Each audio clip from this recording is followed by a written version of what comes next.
little thing that you're going to have to learn and sing later, but we're just doing a little sound check now. So.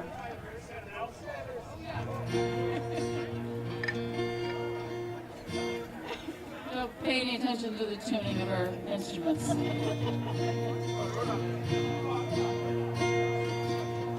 When the storm is rolling in and our hopes start to fade, that's when we rise as one, our spirits like a flame. We are many, we are mighty, even when we are afraid, 'cause we are stronger than that. We are stronger than that. We are kinder than that. We are moving forward. We are not going back.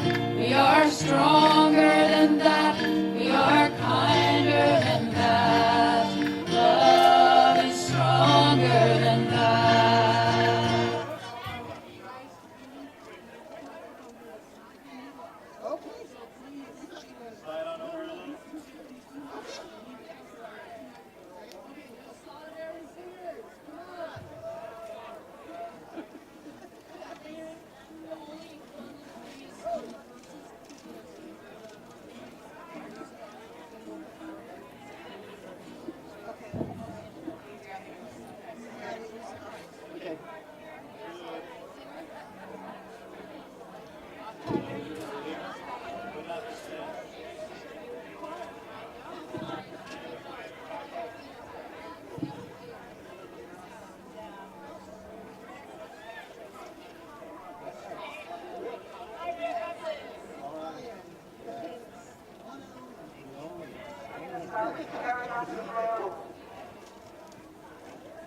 Welcome, you made it through a mic check. Woo! Thank you to all the tech team. This takes a lot of work. Are they paid the big bucks? No.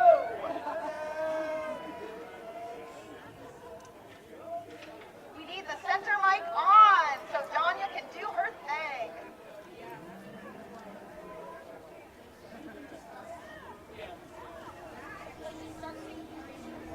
Great. We are here with our neighbors. Our love for each other will carry us through. We are here with our neighbors. Sing with us. Our love for each other will carry us through. We are here with our courage. Our love for each other will carry us through. Please sing with us. Yes, our love for each other will carry us through. We are here with our outrage. Our love for each other will carry us through. Yes, our love for each other will carry us through. Thank you. We got a lot of singing for you. We're gonna try to compress a lot of singing in the next 10 minutes. This is a very full and complex program, and our sound check took a lot longer than we expected. But take it away, Aaron. Welcome. Leah, welcome. We are so freaking glad you are here at Hill Kings 3 and to be part of the Singing Resistance. You are now part of a powerful movement that has started ages ago and continues today. So thank you for being here. We are solidarity singers. We are all in solidarity, and we are all part of the Singing Resistance. So join us now, here today. One of the really inspiring things about the Singing Resistance movement, which is growing all over the country, is how many people are writing their own protest songs in their own towns and cities. And we have one of our own solidarity singers, Aaron Adler, who has written this song about immigration, and Aaron will take it away.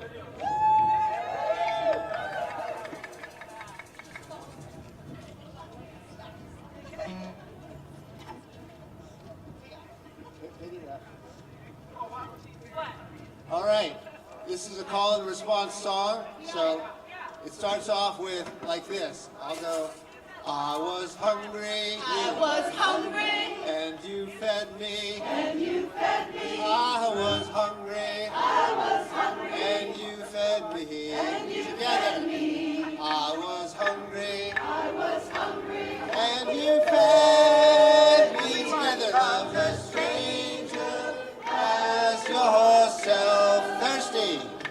I was thirsty. I was thirsty. You gave me drink. You gave me drink. I was thirsty. I was thirsty. You gave me drink. You gave me drink. Together. I was thirsty. You gave me drink. Love the stranger as yourself. I was naked. I was naked. I was naked. And you clothed me. And you clothed me. I was naked. I was naked. And you clothed me. And you clothed me. Together. I was naked. And you clothed me. Love the stranger as yourself. I was sick. I was sick. I was sick. And you cared for me. You cared for me. I was sick. I was sick. And cared for me. You cared for me. Together. I was sick. And you cared for me. Love the stranger as yourself. I was a stranger. I was a stranger. You welcomed me. I was a stranger. You welcomed me. I was a stranger. You welcomed me. Together, love the stranger as yourself. Repeat. Love the stranger as yourself. Once more. Love the stranger as yourself.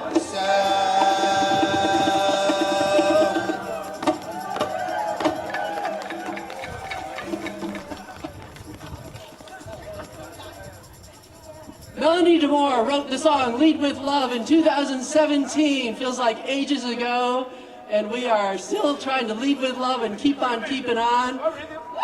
The words to that are, and we'll have you all singing with us, you gotta put one foot in front of the other and lead with love. That's it. So we'll all sing together. Then there's a little call and response section. Look to me and this beautiful, awesome group of singers over here for your cues on that. Here we go. You gotta put one foot in front of the other and lead with love. Put one foot in front of the other and lead with love. Again, you gotta put one foot in front of the other and lead with love. Put one foot in front of the other and lead with love. Don't you give up. Don't you give up. You're not alone. You're not alone. Don't you give up. Don't you give up. Keep moving on. Keep moving on. Hey, you gotta put one foot in front of the other and lead with love. Put one foot in front of the other and lead with love. Again, you gotta put one foot in front of the other and lead with love. Put one foot in front of the other and lead with love. Lift up your eyes. Lift up your eyes. Don't you despair. Don't you despair. Look up ahead. Look up ahead. The path is there. The path is there. Hey, you gotta put one foot in front of the other and lead with love. Put one foot in front of the other and lead with love. You gotta put one foot in front of the other and lead with love. Put one foot in front of the other and lead with love. I know you're scared. I know you're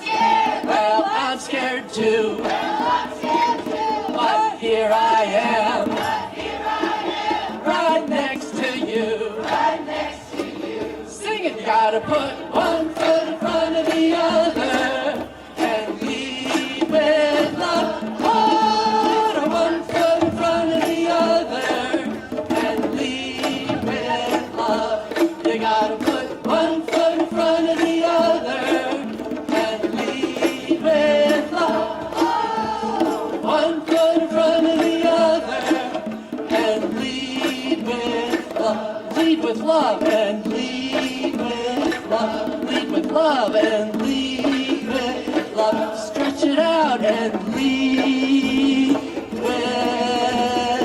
love.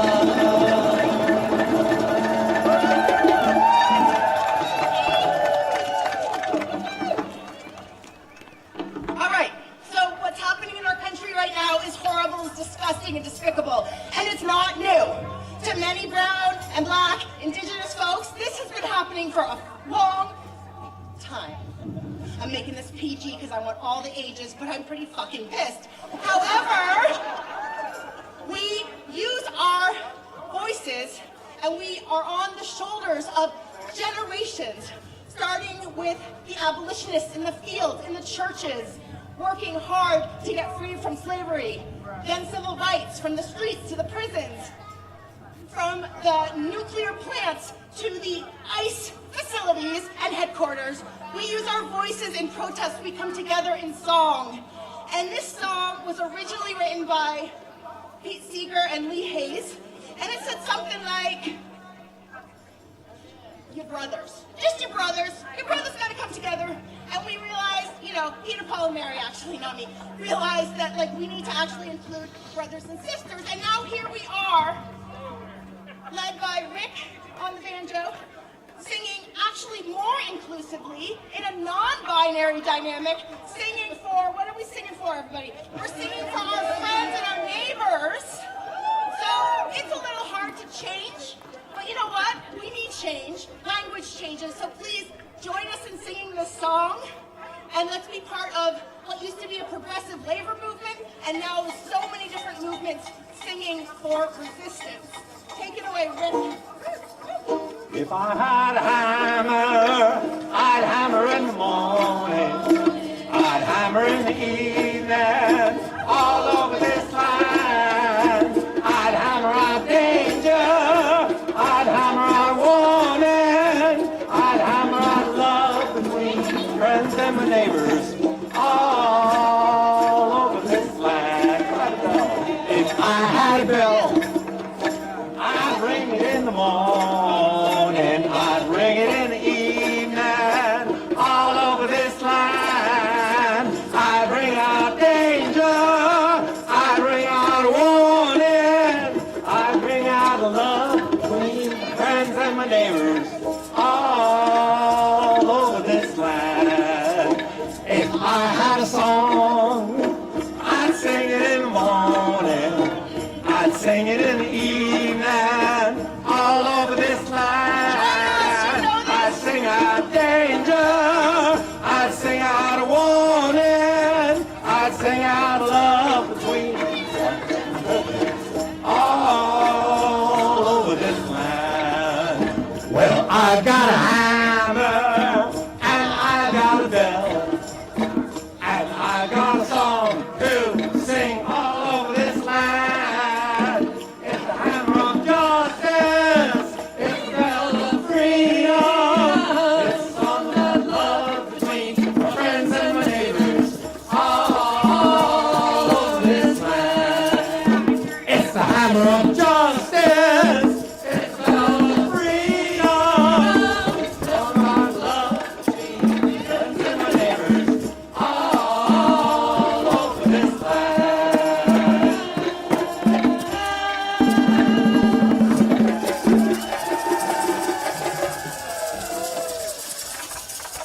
All right, we had a couple other songs that we are not going to sing right now. We are going to do two more, but one of them we'll be hearing later with David Ruffin. But right now, the reason we are all here, Trump, your kingdom must come down. Do you agree? Let's hear you sing it. Here you go. Trump, Your kingdom must come down. We'll be picking this up later, but I want you to learn it right now. The next line. Trump, your kingdom must come down. Let's hear that. Trump, your kingdom must come down. Oh, I heard the voice of the people say. Let's sing that. Oh, I heard the voice of the people say, Trump, your kingdom must come down. Okay, as we get into it, just be sure you're listening to me, because each verse is going to be a little different, because we all know there's more than one man that has to come down. So just listen at the beginning of each verse. Here we go. Trump, your kingdom must come down. Trump, your kingdom must come down. I want to hear you.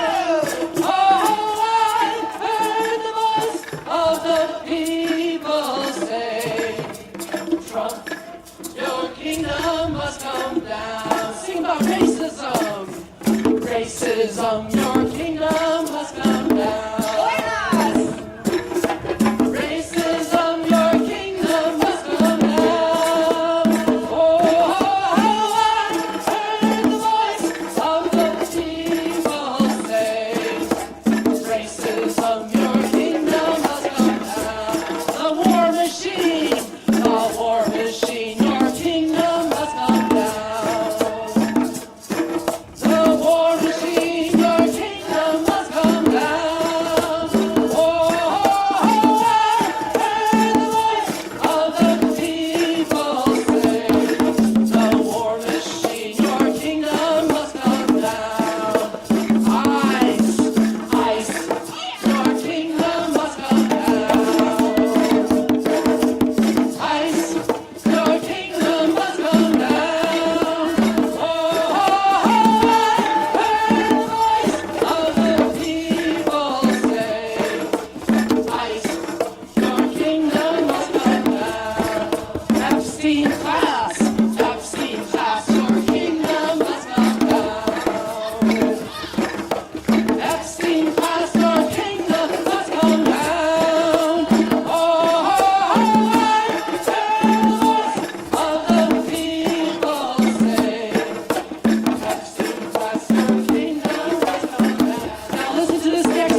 our joy. So here we go. First line of this song, our last one, is, let me look at it. Yeah. What the world needs now is joy in resistance. Your turn. What the world needs now is joy in resistance. We will fight the good fight. Your turn. We will fight the good fight with or without your assistance. With or without your assistance. Move out of the way.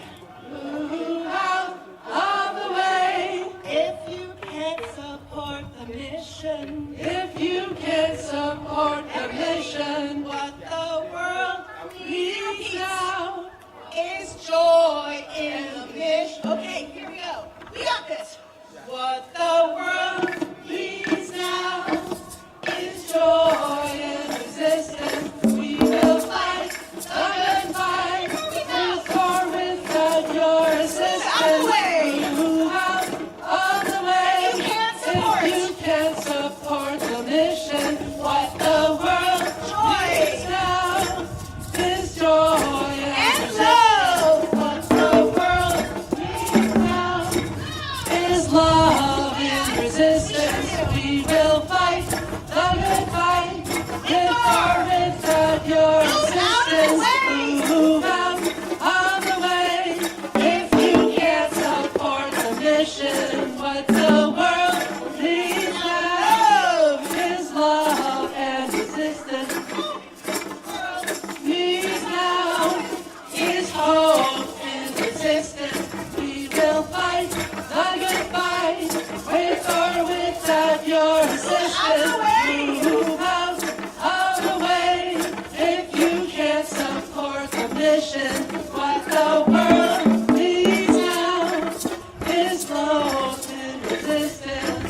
The world needs now strength, distance. We will fight the good fight with or without your assistance. Move out of the way. If you can't support the mission, what the world needs now is strength and resistance. The world needs now joy and resistance. We will fight the good fight with or without your assistance. Move out of the way. If you can't support the mission, what the world needs now is joy and resistance.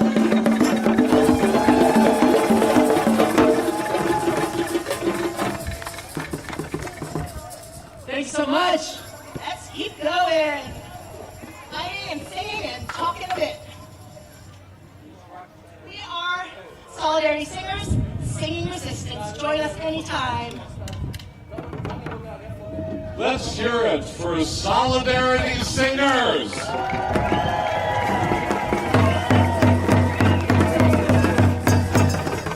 And now, over here, featuring Shidaa Projects, our drummers for today. Shidaa.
David Sheets of Calais, your Master of Ceremonies today.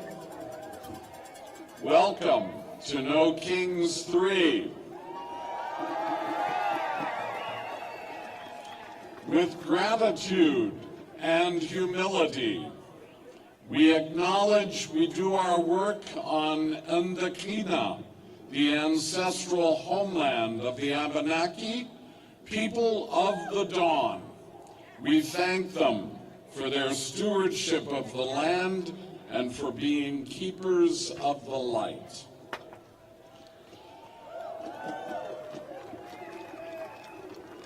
This is what democracy looks like.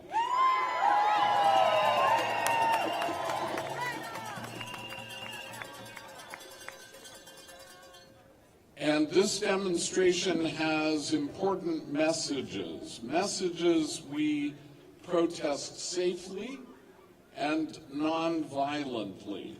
And we do this together, all of us, enlisted in creating a 100% completely non-violent event today. We all need to participate to remain nonviolent. You will see peacekeeper teams throughout the crowd wearing yellow vests and peacekeeper name tags. They are here to ensure that we do this in the name of nonviolent democracy.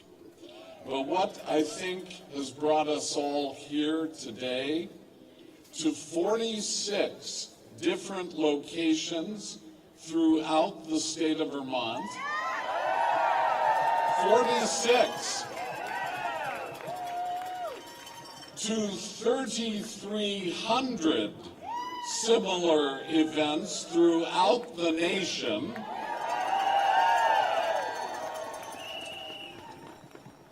Democracy is participation.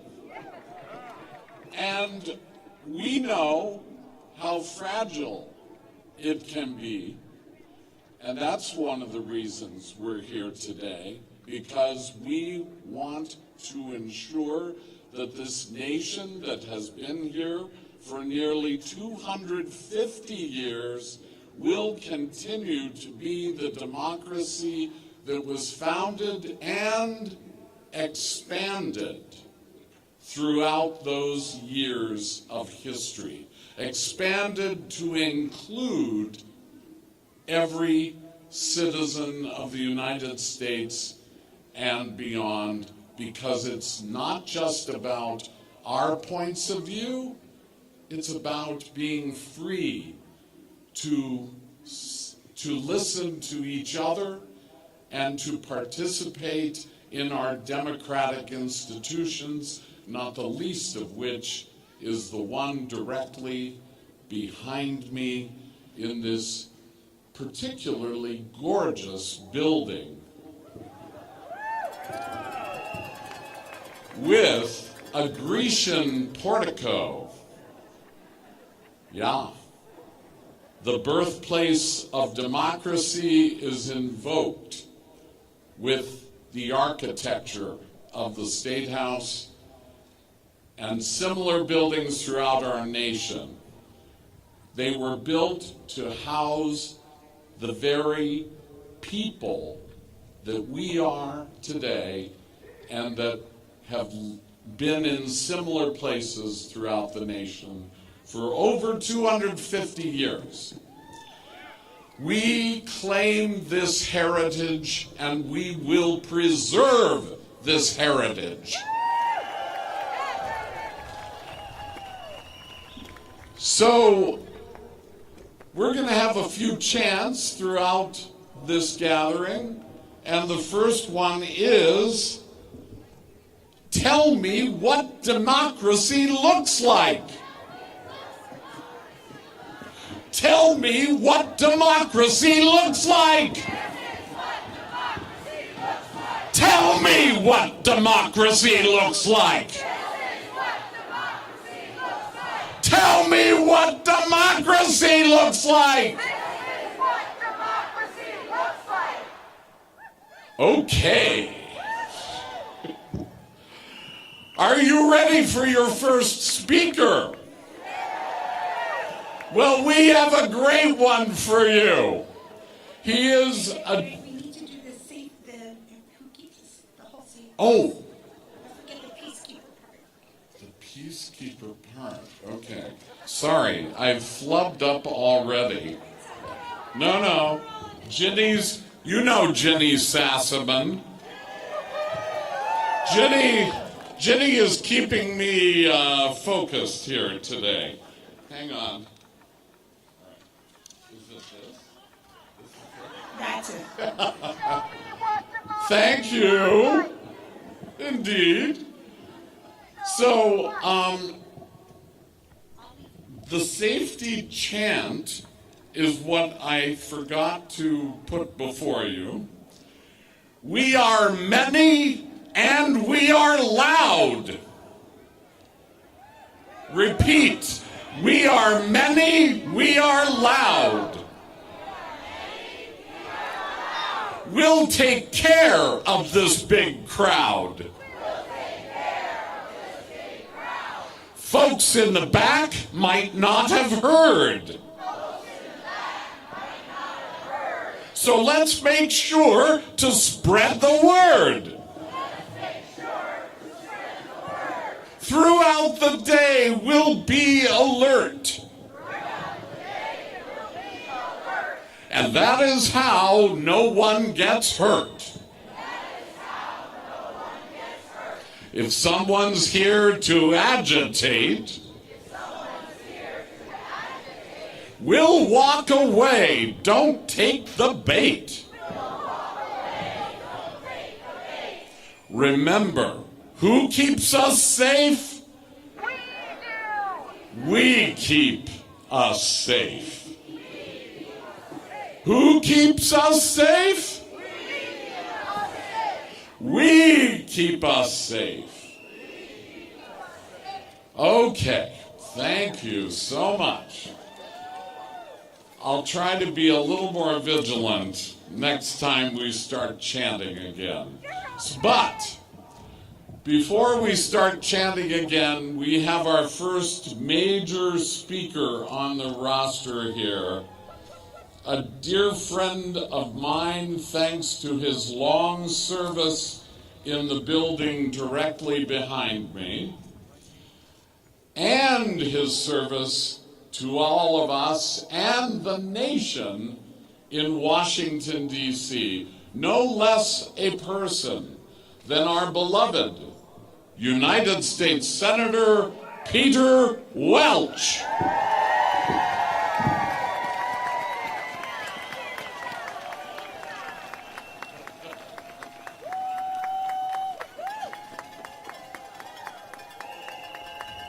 Thank you, David Sheets. And thank you, every single one of you who is here on No King's Day 3.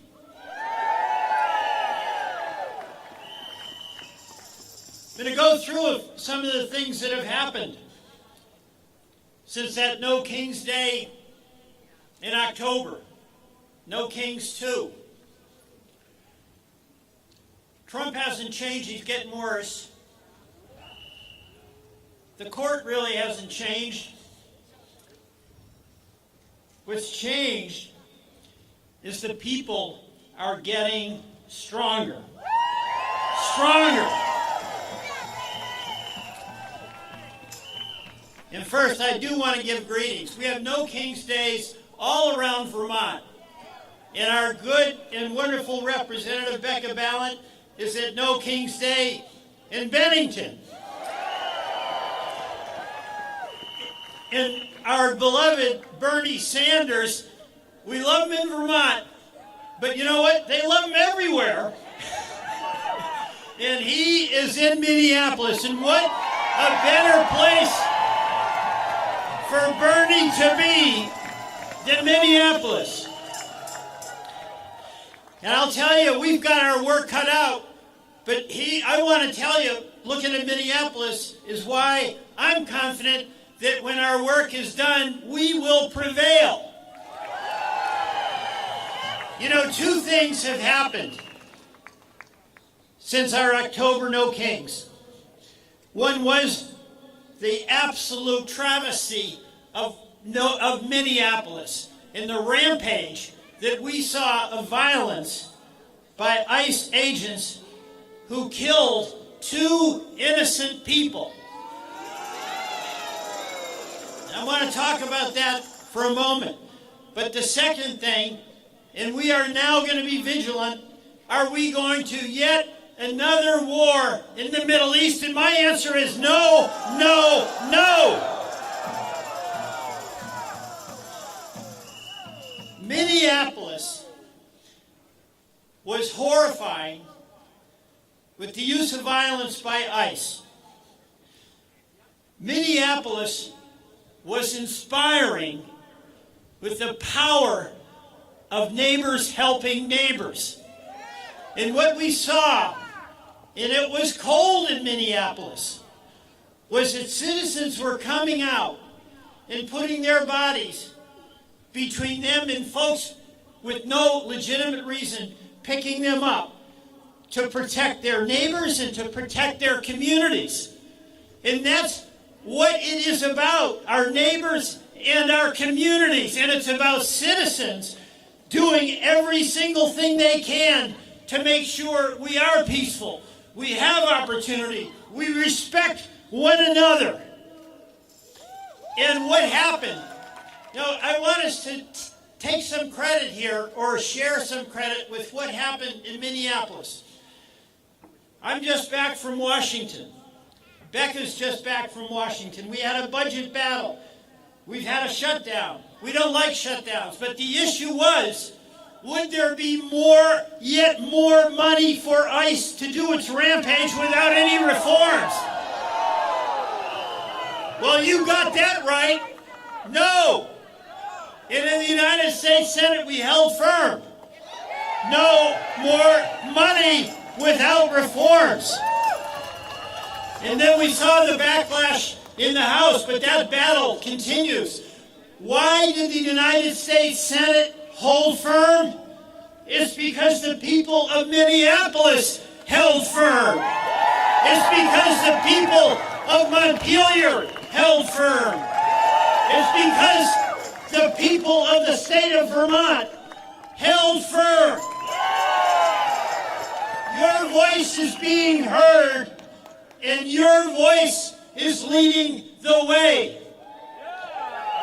It matters that we're here. It matters to each of us that we're here and we're standing up to make certain that this democracy that we loved for 250 years is going to have another 250 years. And we are starting to win the fights. Yes, we are. And now we have another fight.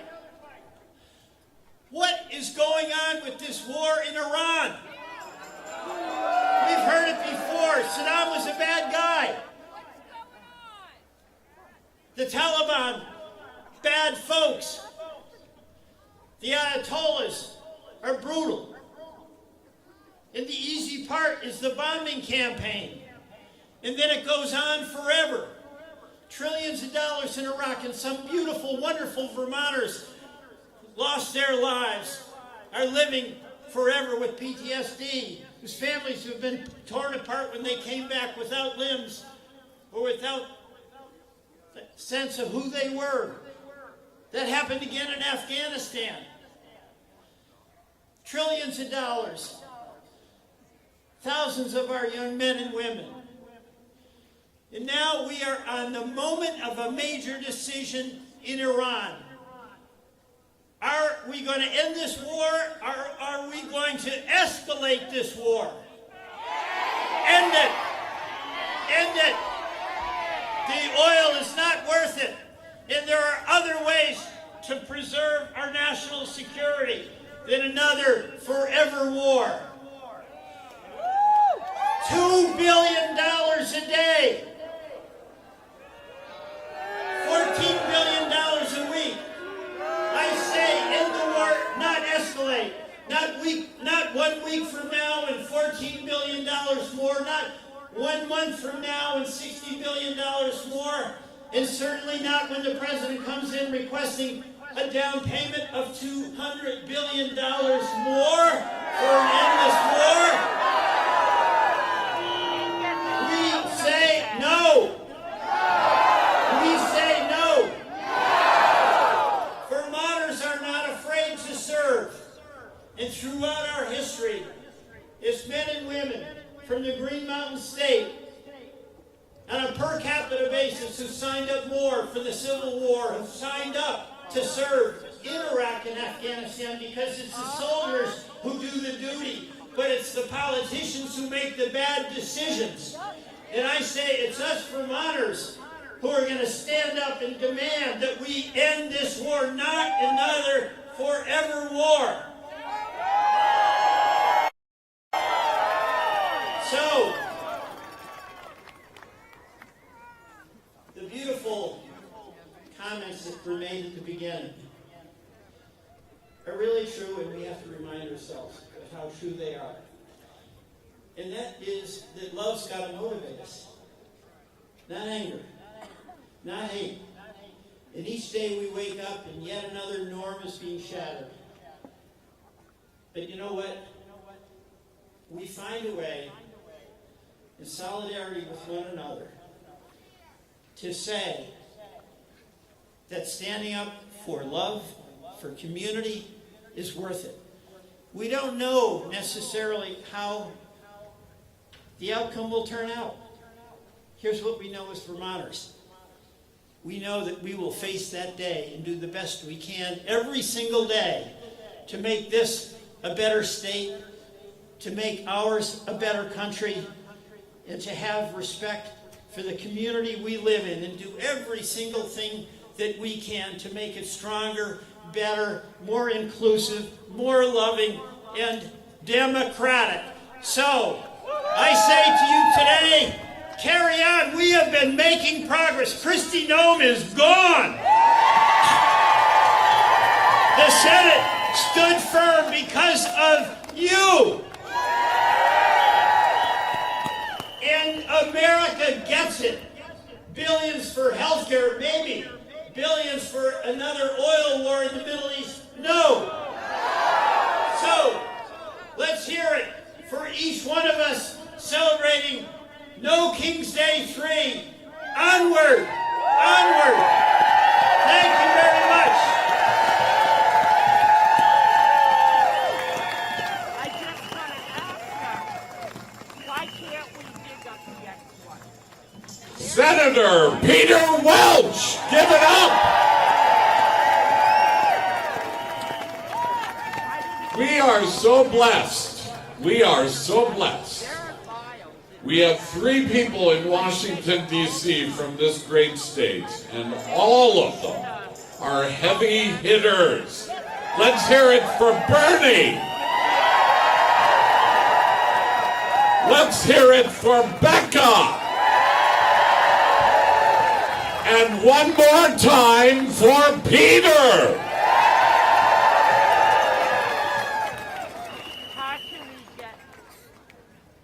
It's tough to be living in this country right now. You tune into the news and it's all bad. You look at what our government is doing and it's hard to believe it's the country we grew up in. Days are hard, nights are worse. Lately, I've been having nightmares where masked thugs in unmarked cars surround my Honda HR-V, break my car window, and drag me out while I'm screaming, "I'm a citizen! I'm a citizen!"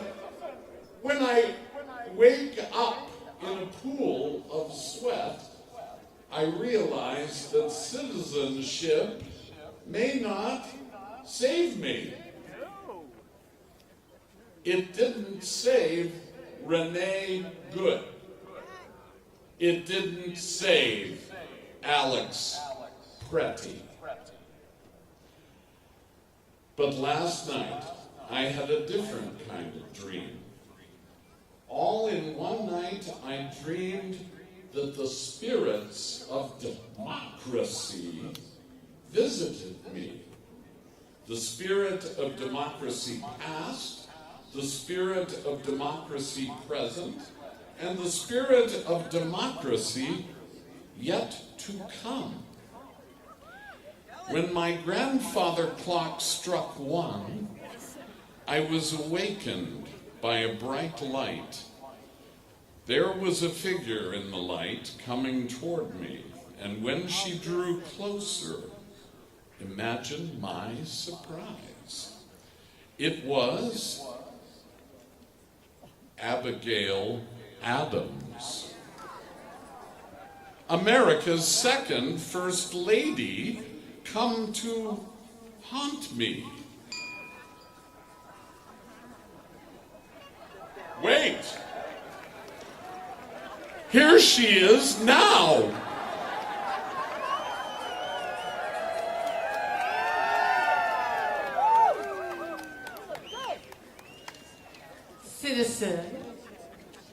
Citizens, I am the spirit of democracy past. Of course you're having nightmares. What's happening in this nation is a nightmare. I came from far, far away to tell you to stand firm in the cause of freedom. Do not yield to what was so dearly won. We fought hard for this. What we began in hope, you must preserve in courage. Guard your liberties and improve upon them. You can do this. I was an advisor and a confidant to my husband John, who was the second president. We discussed every detail throughout his career. Together, we witnessed the American Revolution. This was a very hard and dangerous time, but we prevailed. We witnessed the Declaration of Independence, a celebration of our efforts. And we witnessed the building of the Constitution and the Bill of Rights. The founders were committed to the radical notion that reason and deliberation should rule the citizenry, not the whims of an out-of-control king.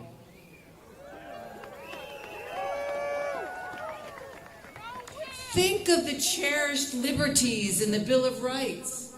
The right to free speech, free press, freedom of religious practice, and the right of the citizenry to peaceably assemble. I agree. They did much that was admirable and just.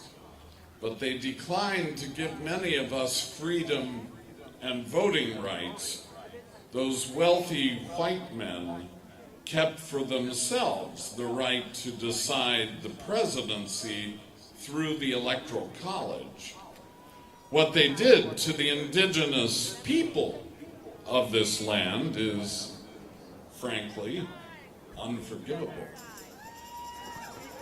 And what about slavery?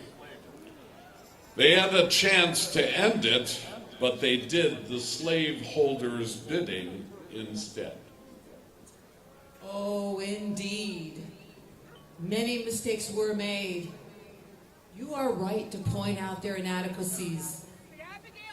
John and I were against slavery.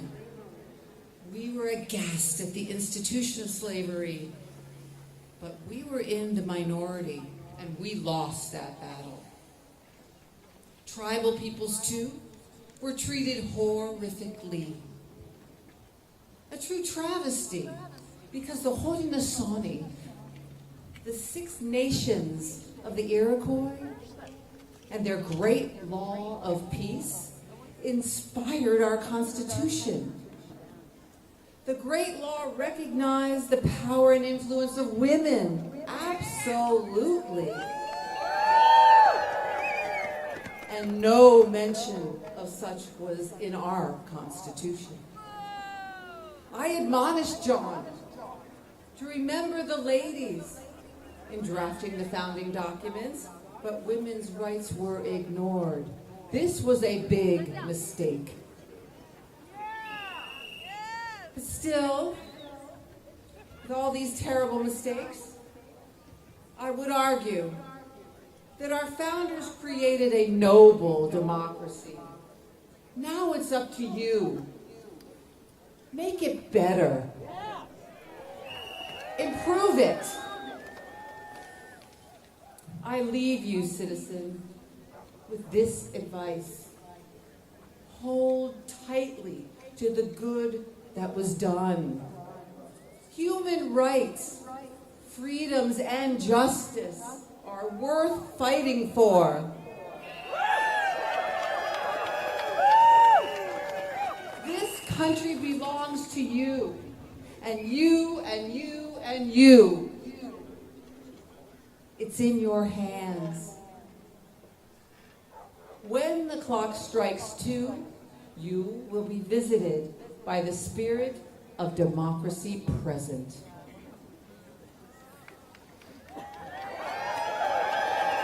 And then she fades away. We have another speaker of great note, another person who has worked diligently in the building directly behind me. She's still working there.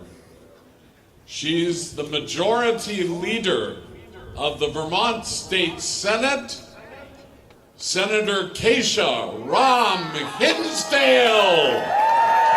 Give it up for her.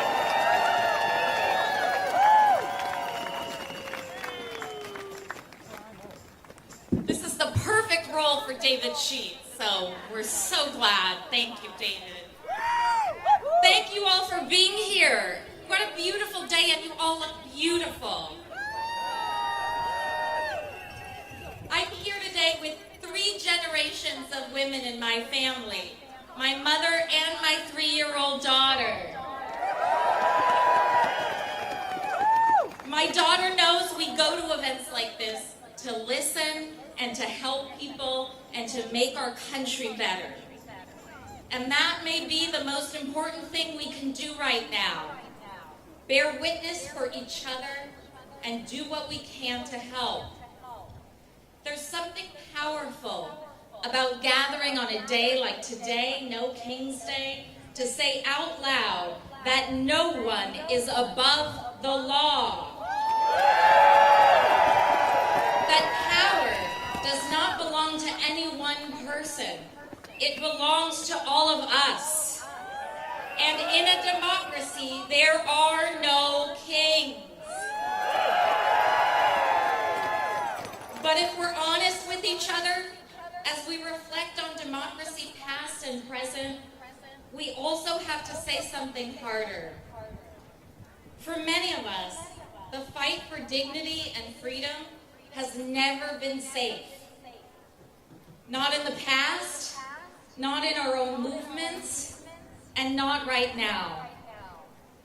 We are living in a moment where truths are coming to light about harm, about silence, about what people have endured even within movements we revere. When Dolores Huerta spoke about the abuse she experienced from Cesar Chavez, it has forced another reckoning. And for me, that's personal. I met Dolores Huerta when I was in high school. She led a march from our campus to a nearby hotel, to stand up for immigrant workers, their wages, their hours, their conditions. She was already a legend in her 70s. She didn't have to be there, but she showed up anyway. And I remember thinking, this is what leadership looks like. She stood with young people like me and made it clear that our voices mattered and that the people working just beyond our campus deserve dignity. She didn't ask if it was convenient, she asked if it was right. That moment changed me. It showed me that fighting for others isn't something you age out of. It's something you grow into. Like many of you out here. And now we understand that even as she was inspiring all of us, she was carrying something heavy of her own. She never stopped fighting, not for a single day. What a burden she carried. And that truth forces us to confront something bigger. Justice movements are not immune from injustice. Here in Vermont, my own colleagues came forward about years of sexual harassment before a legislator was finally asked to resign and still dismissed those who spoke out. Different places, different scales, same truth. Even in movements for justice, people, especially women, immigrants, and people of color, have not been safe. And still, they fought. That's part of the story we don't always tell. We like to talk about courage as something clean and triumphant, but more often it looks like people showing up anyway, while carrying risk, fear, and harm. Because courage is not the absence of fear. It's the decision that something else matters more. And that's not just the past. Look around us now. Families facing ICE raids, students wondering if their schools are safe, communities watching another war unfold in Iran, asking who will bear the cost. We are told these are separate fights, but they are connected by one question. Who is allowed to be safe? And who is expected to sacrifice that safety for everyone else's rights? For a long time, the answer has not been equal. Some people have always been asked to take on more risk, without recognition, without protection. And let's be clear, rights are not real if they only exist for the people who feel safe enough to claim them. But something is shifting. More people are seeing it. More people are stepping into it. More people are realizing this is not someone else's fight. That's right, it is ours. That brings me to this moment between the ghost of democracy past and the ghost of democracy present. Because there has never been a version of democracy that didn't require struggle. The past was not safer, it was just less visible. The present is not more dangerous, it is more honest. So now that we see it, what will we do? Will we step back because it feels risky? Or will we step in knowing it always was? I saw that question answered on Dorset Street. People showed up for a family they did not know. People were pepper sprayed. People suffered concussions. People lost consciousness. They were not safe, but they were not alone. And when people stand together, the power starts to shift. Because no one deserves to be disappeared, separated from their children, taken from their community in silence. No one belongs in the shadows of a democracy. And we have seen that courage in even sharper relief. In Minnesota, Renee Good and Alex Preddy lost their lives. Others, whose names we may never know, have been taken, harmed, or lost far from their families and communities. They are not statistics. They were people who stood in the light when others might have been harmed in the darkness. And sometimes shining a light is exactly what puts you at risk. They are heroes because they did not turn away. They remind us the cost of justice is real, but so is the cost of silence.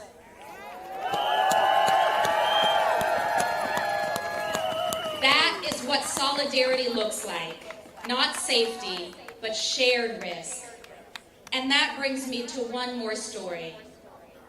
When Bree Newsom Bass climbed the flagpole at the South Carolina State House to take down the Confederate flag, she didn't do it alone.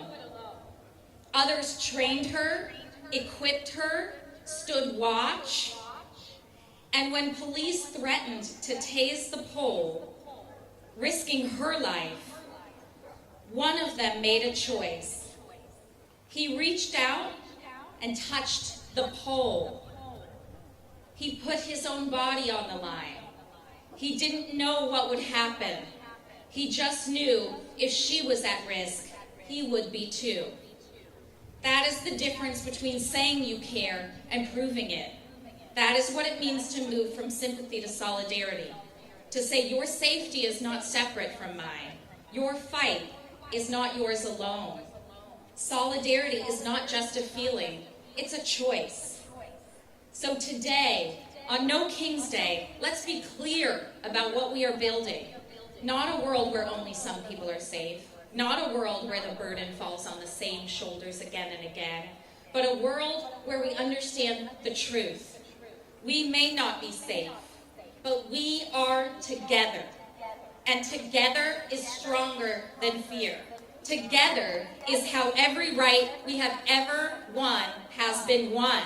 Together is how we will defend our rights now. And together is how we will save our democracy. Thank you.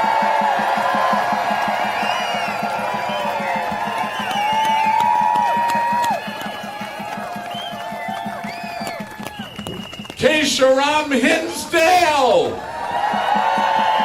Woo!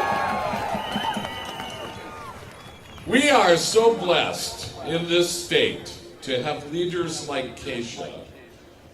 And you're going to hear from another one.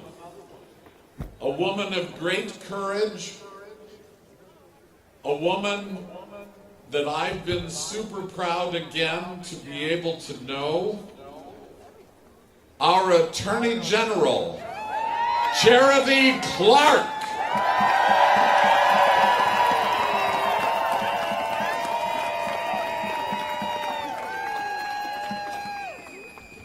Wow. The second term of President Trump has been a wild ride, and sometimes I want to get off. Like, can we get off? But lucky me. Through the chaos, as your Attorney General, I have a job to do. Protect Vermont and uphold the Constitution.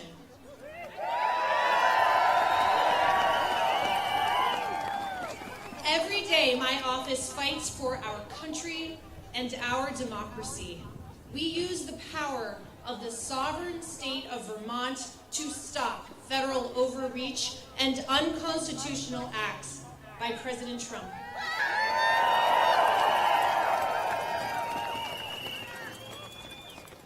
There's a truth I don't like to admit, but that is that Donald Trump is our president. He won the election, and he has every right to install his vision for the country in place.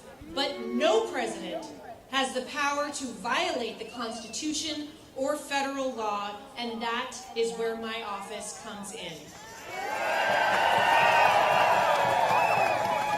As Attorney General, it is my job to fight these unconstitutional acts and these illegal acts, and I swore an oath to uphold the Constitution of the United States, and I have thought of that oath every single day since January 20th, 2025. I have now sued the Trump administration 46 times.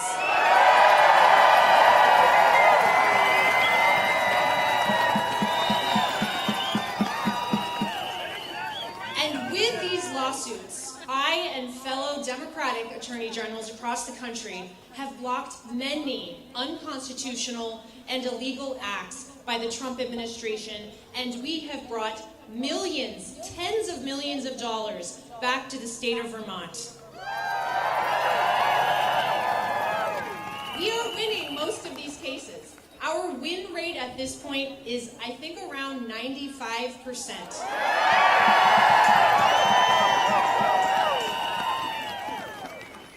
The common thread of President Trump's unconstitutional and illegal acts is difficult to ignore. President Trump is trying to consolidate power in himself, in the presidency, in the executive branch. That's why we're here today, isn't it? In America, there are no kings. Here in America, we believe in federalism, in democracy, in state sovereignty, and the separation of powers. And that is what I and the lawyers in my office are standing up for every single day.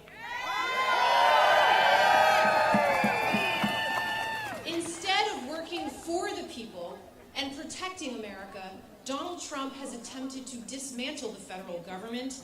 He's invented fake emergencies to justify wild tariffs and usurp environmental laws. He's trying to disenfranchise voters, violate our data privacy, and ban diversity, equity, and inclusion. He's attempting to limit bodily autonomy and healthcare options for transgender people and patients seeking abortion. And he's unconstitutionally withheld money that Congress appropriated. Through all of that chaos and disregard for our revered and storied federalist system of constitutional democracy, I want you to know that I, Charity Clark, Patriot, will be right here fighting for you.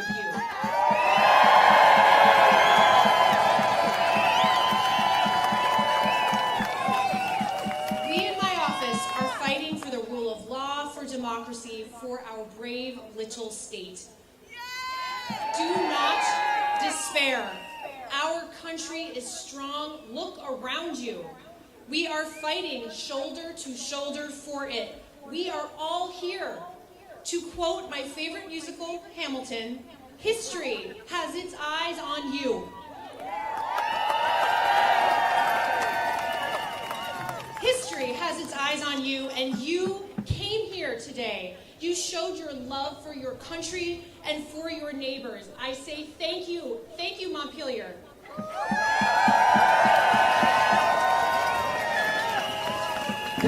Charity Clark.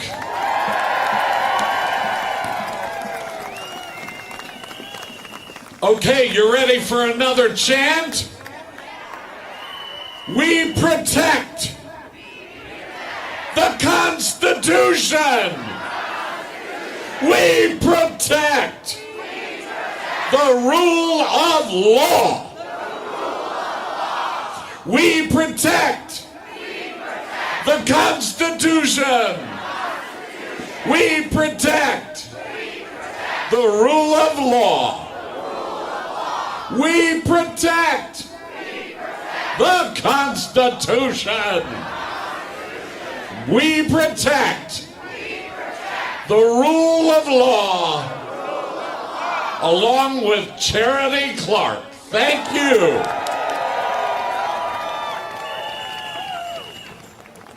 Next, we have Jae Basiliere from the Vermont Asylum Assistance Project. Jae.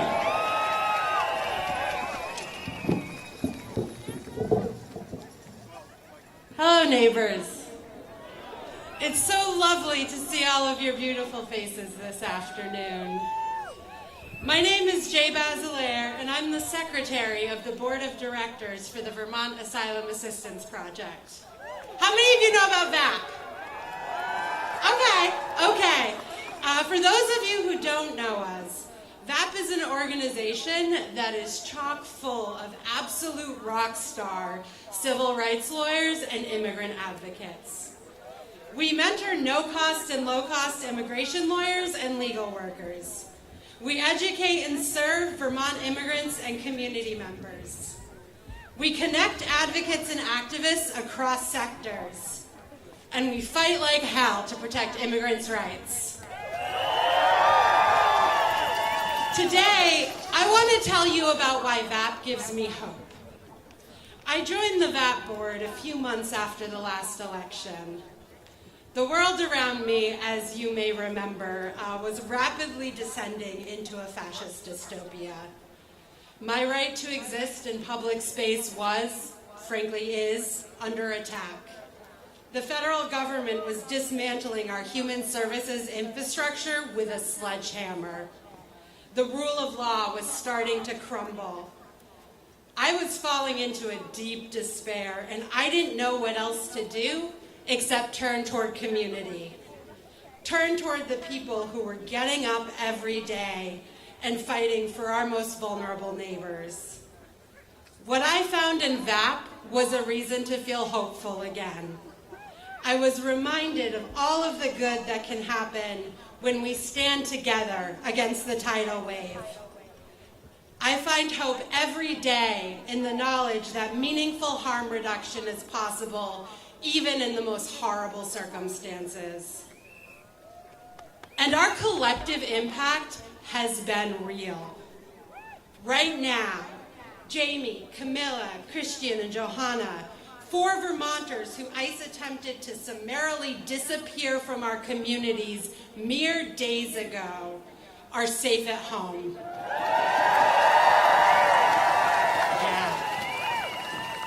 This outcome was not a given.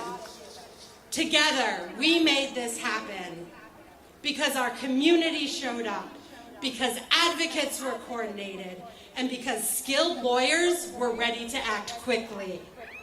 When people have lawyers to challenge ICE in court, outcomes change. Families stay together. In the past year, Vermont attorneys and advocates have made concrete differences in the lives of our most vulnerable neighbors. For just a few examples, a former child soldier with disabilities secured procedural safeguards for his asylum hearing. A longtime Vermont father of U.S. citizen children was not misled by ICE into signing away his rights and self-deporting. A medically vulnerable woman regained access to her prescribed medications so she could work with her counsel and ultimately walk free. And a detained transgender asylum seeker was protected from a dangerous and probably deadly transfer to Texas, while another trans Vermonter, stable in the community, won asylum for their entire family of 4.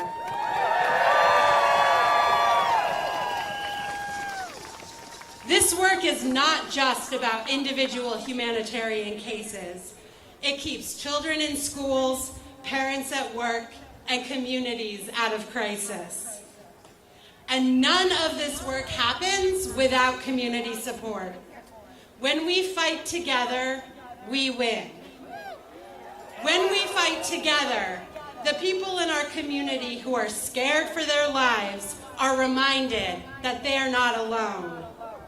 I am so inspired by the number of Vermonters who are refusing to turn their backs on their neighbors. We have seen time and time again that when we show up en masse, they back down. Together, we can hold this line. So how can you help? Well, I have some ideas. You can call your legislators and you can tell them to support S208 for no secret police in Vermont, S209 for sanctuary spaces, S227 for safety planning in schools, H849 for civil remedies in state courts, and the immigration legal aid funding in H951. And I want to give you a little tip. You do not have to have the bill's numbers memorized. You can call or email your rep and you can say, I don't want secret police in Vermont.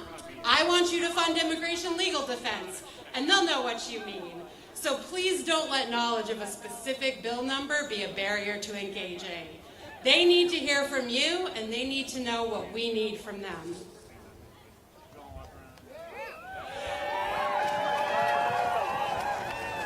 You can also tell the governor, legislative leadership, and agency heads that Vermont must not be complicit in secret police tactics, unlawful detention conditions, or the erosion of due process.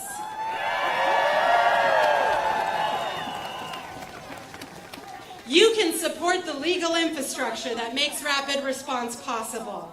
It takes lawyers, interpreters, community education, volunteer networks, accompaniment, emergency planning, and family preparedness work. And you can keep learning. Legal education is a part of resistance too. When communities know their rights, when providers are trained, and when neighbors know how to respond, Vermont is stronger. Because the benefits of protecting rights are not limited to immigrants. The benefits are common. They belong to all of us. When families stay together, children stay stable. When workplaces don't lose people overnight, communities stay resilient. When executive power is checked, democracy is stronger. And when due process is real, freedom is safer for everyone. That is what we're defending. And we're also defending the basic principle that in Vermont, no executive branch gets to crown itself king by disappearing people into detention and deportation. That principle is worth defending, and it's worth defending together.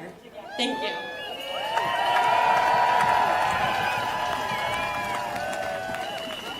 Thank you, Jae. Among the many other things we are blessed to have in this great state is a robust arts community. And in these times, and with this movement, we are blessed to have the great singer-musician David Ruffin.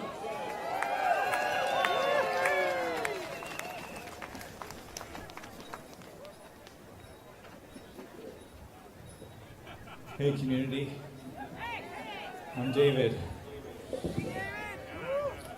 I'm curious, have you folks been inspired and moved by the singing that you've seen out in Minneapolis? Have any of you seen those stories? Give me a holler if you've heard about that. Isn't it amazing? They've been singing out there together for a long time. It didn't come out of nowhere. That's one of the ways they like to gather and remember what matters to them. And we do that here in Vermont too. But this is a song that one of those folks that's been leading that music out there, Annie Schläfer, wrote. And based on a poem by Nikita Gill that reminds that everyone, whatever they're going through is part of our family, is connected to us, belongs to us, and we belong to them. And of course, this song took extra power on during those days, those weeks in Minneapolis when folks weren't even feeling safe to leave their homes. And they went and they sang songs like this one to their neighbors and to each other, to remember the world is bigger than we sometimes think it is. So I want to sing it for you, and then I'd love to teach it.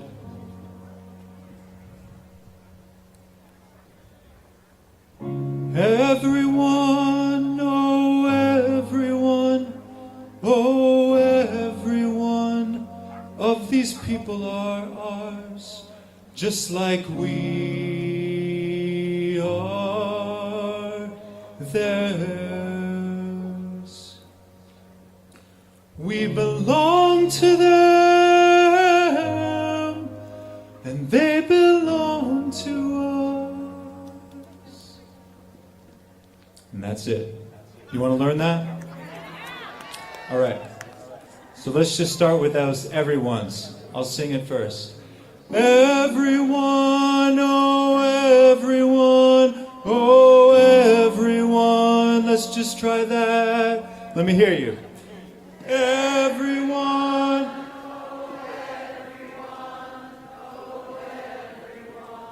That's pretty good. And then it goes, of these people are ours. Try that.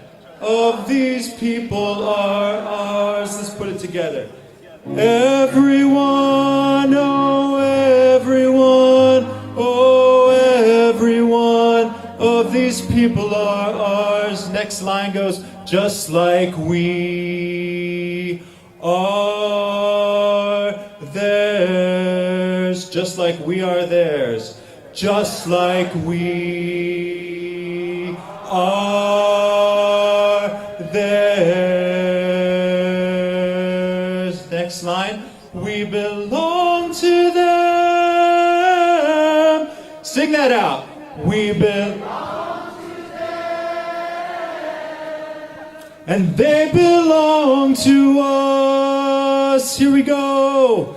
And they belong to us. Let's put those two together. We belong to them and they belong to us.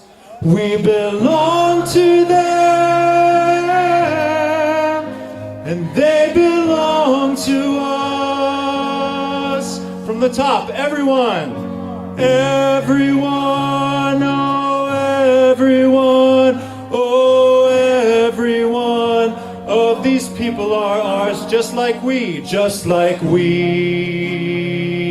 are theirs. We belong to them. Here we go. We belong to them, and they belong to us. Everyone. Here we go. Everyone, oh everyone, oh everyone.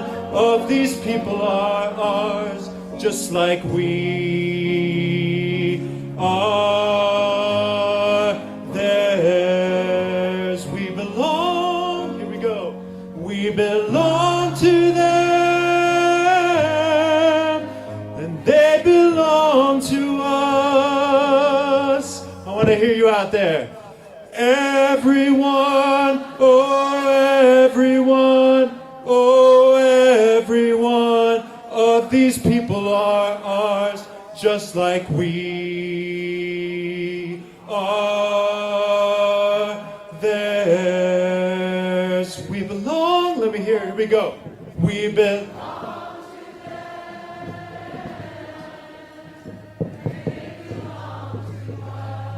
That's right. You got it now. Let's keep singing. Everyone, oh everyone, oh everyone. Of these people are ours, just like we are theirs. We belong. Here we go. We belong to them, and they belong to us. Let's do it as a round. All the people over here.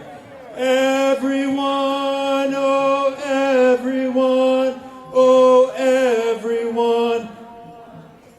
Here we go this side.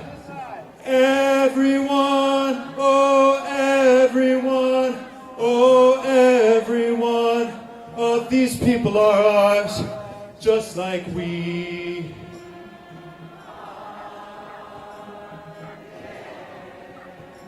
We belong, here we go. We belong to them, and they belong to us. Of these people are ours. We, everyone, oh everyone.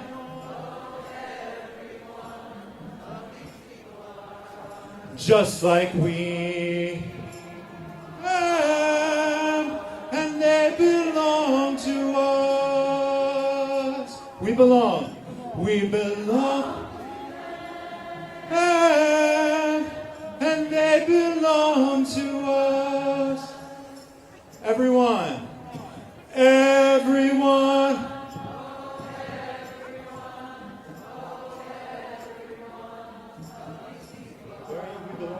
We belong to them, and they belong to. Let's just all sing everyone.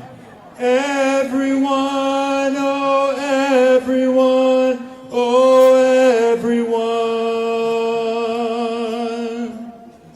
Everyone, oh everyone, oh everyone. Can I hear you all sing that? Just everyone.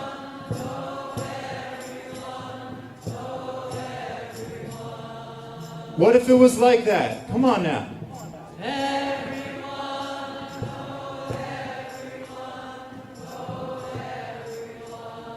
All right, one more time. Let's sing that as a prayer. Oh, everyone. Oh, everyone. May it be so.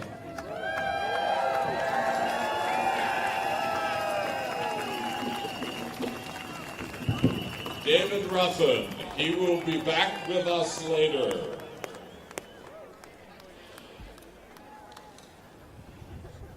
How about State Representative Leonora Dodge?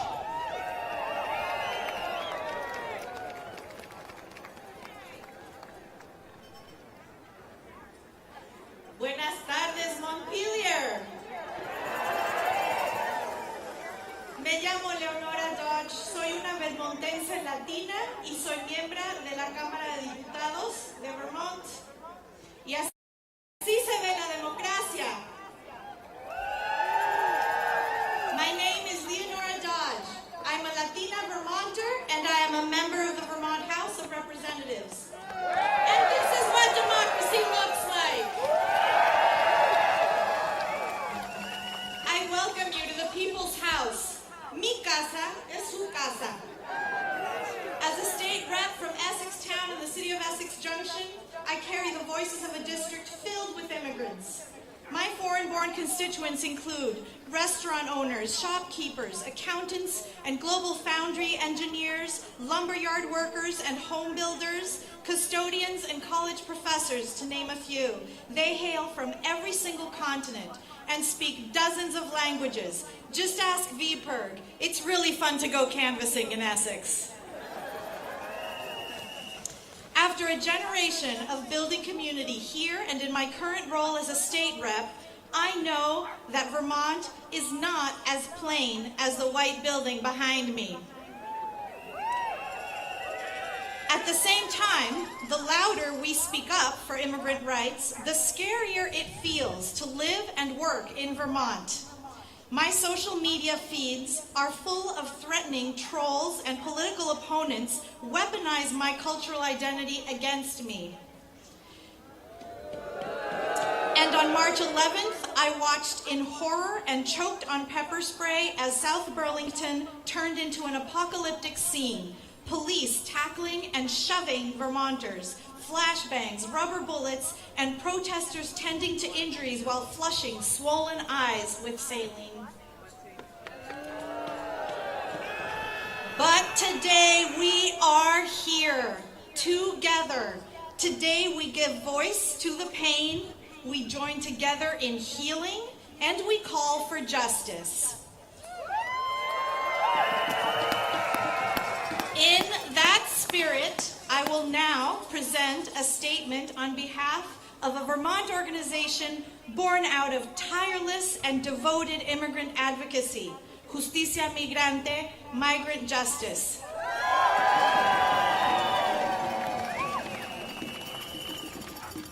I will do my best Olga impersonation. No. Immigrants in Vermont have for decades been subject to detention, deportation, and the separation of families. abuses that have increased dramatically since the start of the Trump administration.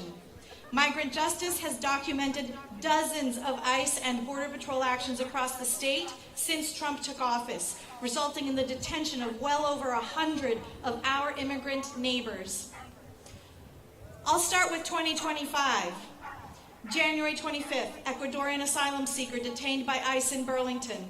February 7th, Ecuadorian construction worker detained by ICE on his way to work. February 9th, Venezuelan family detained by Border Patrol after mistakenly driving to the Canadian border. February 22nd, Mexican man detained in the street while looking for work. February 24th, Ecuadorian construction worker detained by ICE at a gas station in Burlington. March 10th, Mexican farm worker detained by Border Patrol in Derby. April 4th, 3 workers detained outside the DMV in South Burlington by ICE. April 9th, Arbey Lopez, a Mexican father, detained in Enosburg while delivering food to farm workers. April 14th, Mohsen Madawi, detained by ICE at an immigration appointment in Colchester. April 21st, farm workers detained in their homes at a dairy in Berkshire. April 22nd, 2 Haitians detained by Border Patrol while trying to request asylum in Canada. May 15th, 4 Peruvian landscapers detained while driving home from work. May 19th, Ecuadorian father detained on his way to work. May 22nd, 2 Mexican farm workers detained on their way to their milking shift. May 24th, 2 Guatemalan sisters detained by ICE while leaving their home in Colchester. May 28th, construction workers detained. 11 construction workers detained at a work site in Newport. June 1st, Honduran man detained by ICE. June 8th, Ecuadorian asylum seeker detained by ICE in Burlington on his way to work. June 14th, migrant justice leaders Nacho and Heidi detained in Richford while delivering food to farm workers. Shame indeed. July 26th, Mexican father of 3 in the U.S. for over 30 years, pulled over and detained by Border Patrol while on vacation in Vermont. July 27th, Ecuadorian roofer detained by ICE while driving home from the store. July 30th, 4 Ecuadorian construction workers detained by Border Patrol coming off the Lake Champlain ferry on their way to a work site. August 2nd, 3 workers detained at a lumber yard in Essex. August 4th, Mexican farm worker pulled off of a tractor and detained by Border Patrol in Berkshire. August 8th, Nicaraguan asylum seeker pulled over and detained by ICE. August 12th, 3 men detained by ICE at a bus station in Colchester. August 19th, 9 construction workers detained by Border Patrol leaving a work site in Barton. August 25th, Jamaican care worker and mother of 3, Davonna Williams, detained at her home in Manchester by ICE. August 27th, Guadalupe and Emmanuel, a father and son, pulled over by ICE in Williston and detained. August 27th, Peruvian father detained by ICE in Rutland. August 27th again, Mexican hotel worker violently detained by ICE in front of his house in Winooski. September 26th, 9 construction workers detained by ICE in multiple arrests in Hardwick. October 10th, 3 Brazilian workers detained at a gas station in St. Johnsbury. October 13th, 4 roofers detained by Border Patrol on their way to work in Island Pond, including a 17-year-old U.S. citizen.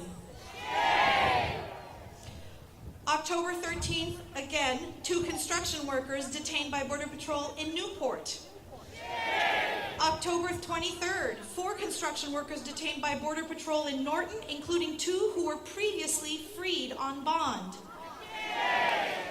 November 2nd, an Ecuadorian dishwasher detained by ICE in the parking lot of his restaurant in Williston. November 4th, 6 Ecuadorian construction workers detained by Border Patrol at a gas station in Jeffersonville. Agents then went to their homes to detain the child of one of the workers.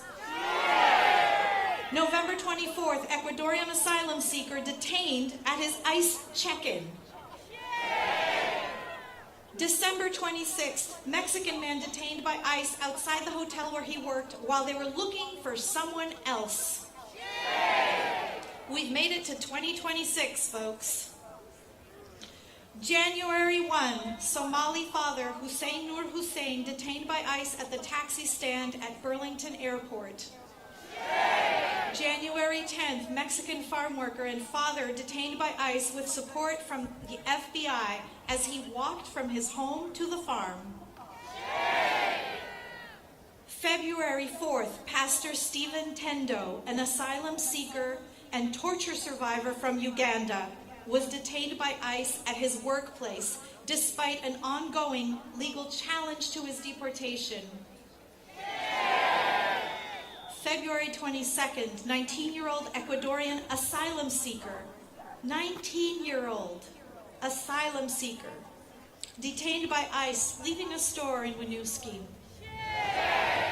February 26th, Ecuadorian asylum seeker from Winooski detained by Border Patrol when he mistakenly arrived at the Canadian border.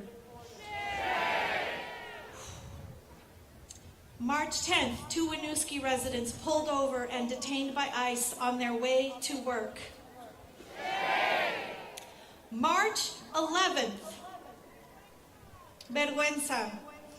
ICE agents with the support of local and state police raid a home in South Burlington on a faulty warrant and violently detain Christian, Joanna, y Camila. March 24th, 3 Vermont construction workers are detained by ICE in Plattsburgh when returning from a work site in New York. March 26th, community leader Nacho is detained by ICE agents on his way to work. After his release in 2025, ICE pursued criminal charges to detain Nacho once again. The attacks on immigrant communities are real and are happening in our midst. We must stand together to resist the machinery of persecution and deportation where it exists. Immigrants themselves are leading the fight, organizing through migrant justice to build power and community self-defense. Not only are they fighting back against detention and deportation, they're continuing to push forward their fight for dignity and equal rights. Migrant justice continues to pass laws here in Vermont to protect against discrimination and expand access to housing and higher education.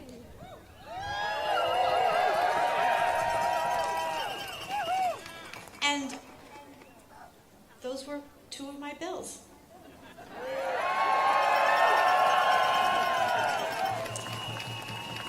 And immigrant farm workers continue to transform the dairy industry and ensure their human rights through the Milk with Dignity program. Overcoming the terror inflicted upon them, immigrants in Vermont have shown that it is possible to stand up to the Trump administration. Let us pledge to defend our immigrant neighbors and support migrant justice. So are we ready? So concretely, what can you do when you go home today? Write your legislators. Demand that Vermont laws fight the Mad King. Let's keep our data protected. Let's keep our state dollars out of the ICE detention shell game. Let's fight constitutional abuses by federal and local police. And let's put our money where our mouth is by funding legal defense for immigrant Vermonters. Every single one of these measures I just mentioned is a current bill in our legislature. So speak loud enough so that the House, the Senate, and the governor can hear you. Vermonters, do you want to spend millions of your tax dollars to tear families apart? Do you want to overwhelm the courts with illegal detentions? Do you want to throw our nurses, our home builders, our farm workers, and our civil rights leaders into overcrowded prisons? Vermont will fight for immigrant rights. Together, Vermont will fight for immigrant rights. Vermont will fight for immigrant rights.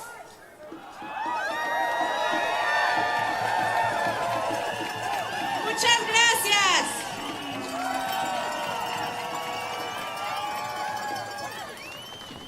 Thank you, Leonora. Leonora Dodge, in honor of Leonora and her advocacy. No hate, no fear. Immigrants are welcome here. No hate, no fear. Immigrants are welcome here. No hate, no fear. Immigrants are welcome here. Whoa!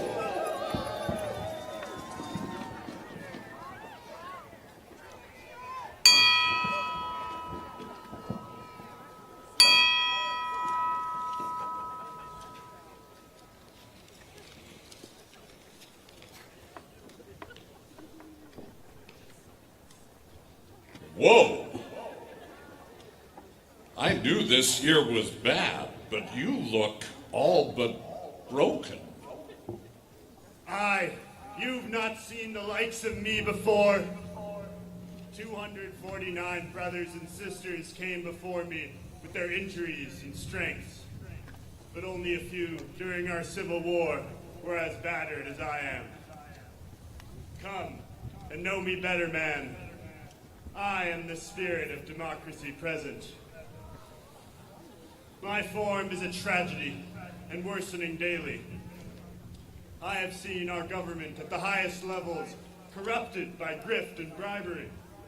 I have seen our highest leaders insult and threaten our friends abroad. I have seen our youth abused for decades by greedy men with no justice for their suffering. I have seen our press, the upholders of our freedom, compromised and muted. I have seen our universities compelled to teach propaganda, not knowledge. I have seen masked thugs invade our fair cities, accosting and harassing our citizens and those who have recently come to our shores to seek a better life.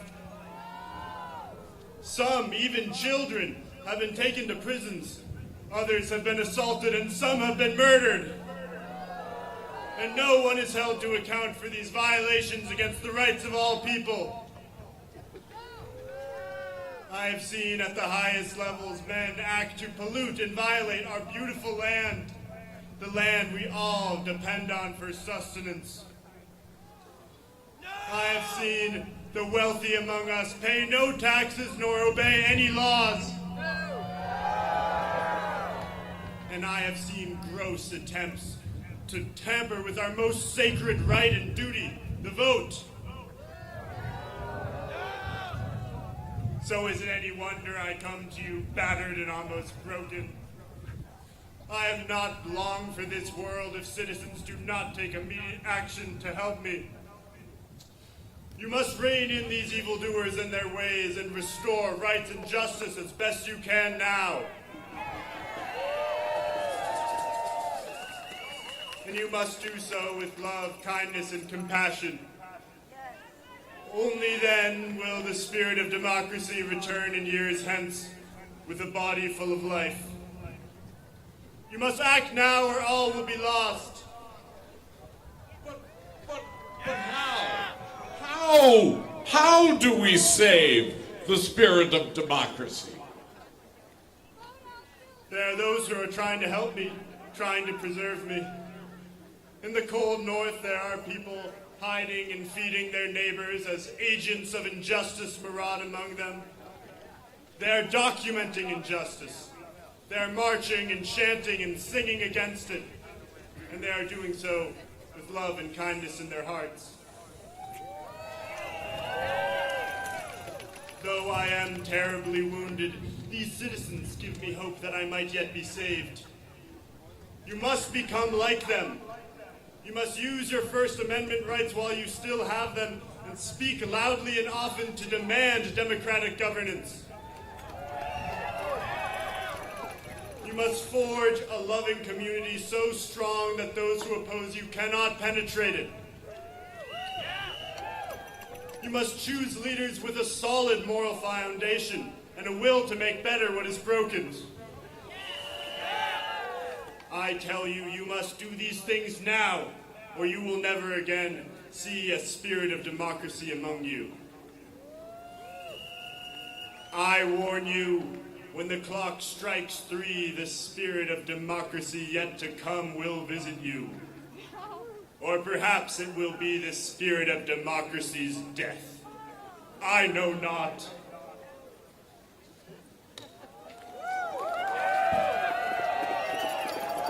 Whoa.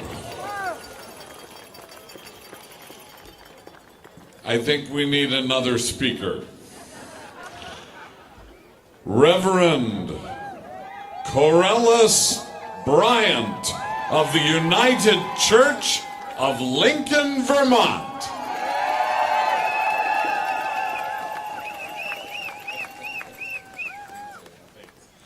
Hello, Vermont!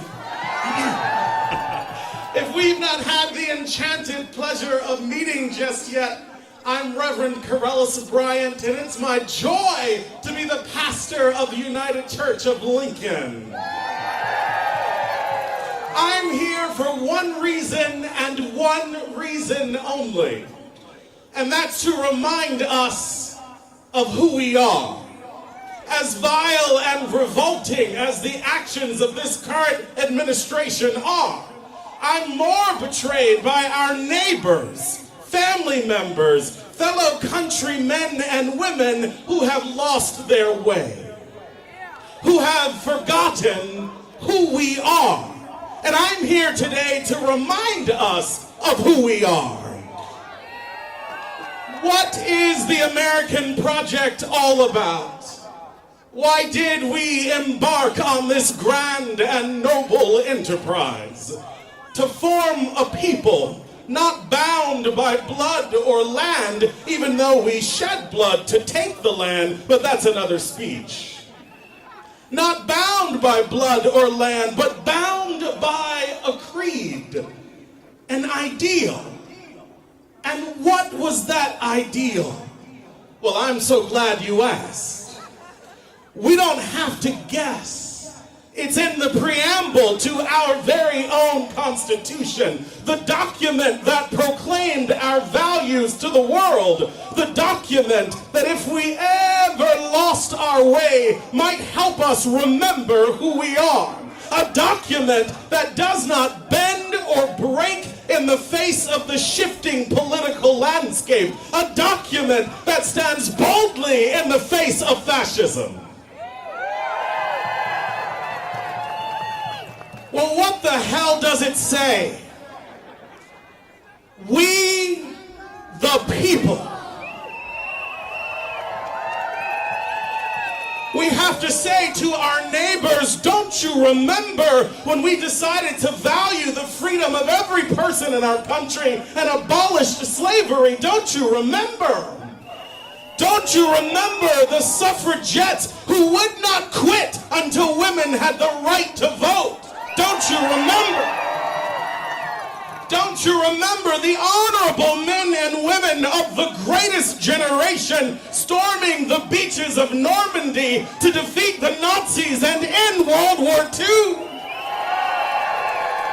And that was when fascism was abroad and not on the home front. And we are those children and grandchildren today whose ancestors spilled their blood fighting tyranny abroad, and now we're fighting it right here at home. Don't you remember breaking the chains of Jim Crow? Those white students and black students going down to the South to end segregation? Don't you remember? Don't you remember when we expanded voting rights in 1965? Don't you remember when we valued and celebrated hard-working migrants migrants and immigrants, our Jewish and German and Irish and Italian siblings who came over through Ellis Island, our Asian siblings who came over. Don't you remember?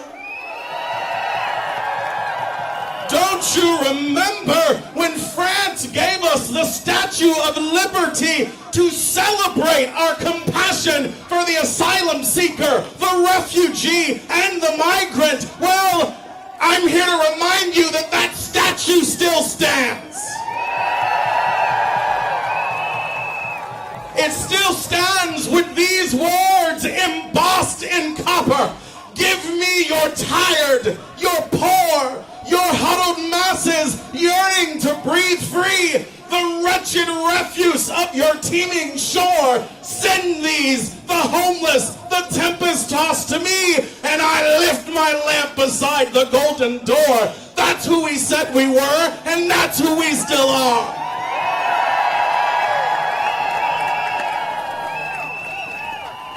What happens when Lady Liberty gets tired of being lied about?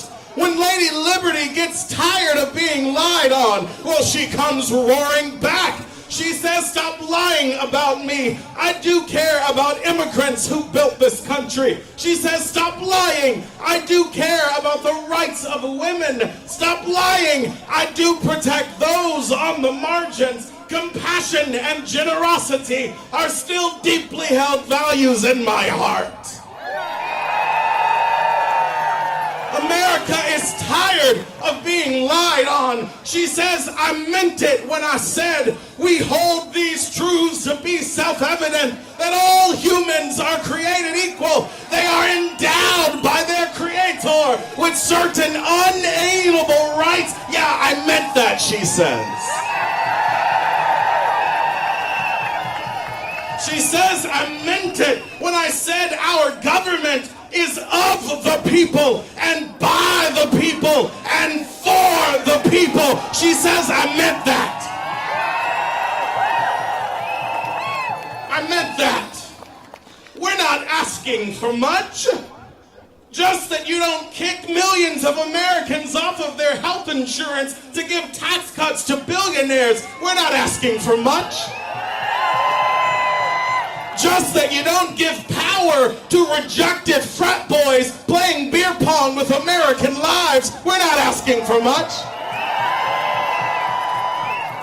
Just that you don't desecrate American institutions by slapping your tacky name on them. We're not asking for much.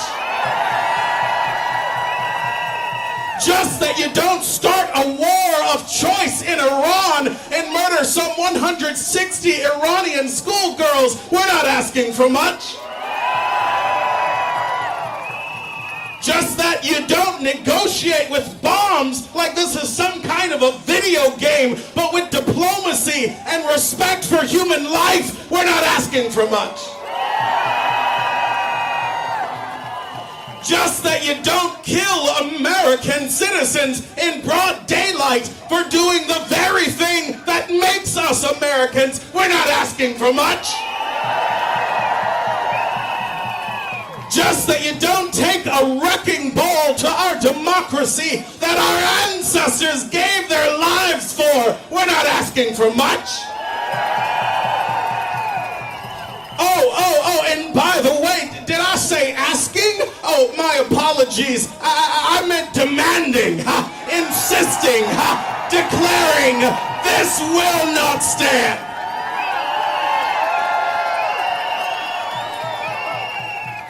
Do you remember that oath you took to defend the Constitution against all enemies, foreign and domestic? Well, this is the domestic part.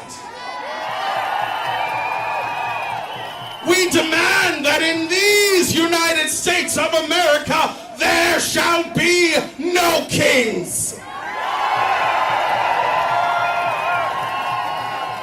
We had a king once. We said no then, and we're saying no now. This country belongs to we the people. Say it with me. We the... I can't hear you. For our migrant neighbors, For those killed by U.S. bombs. For Renee Good and Alex Petty. For our ancestors. For our children. For our children's children. For the salvation of our democracy. Who? Thank you very much.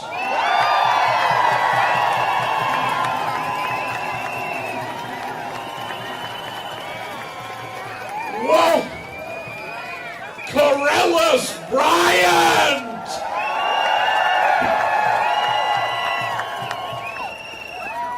Okay, wow.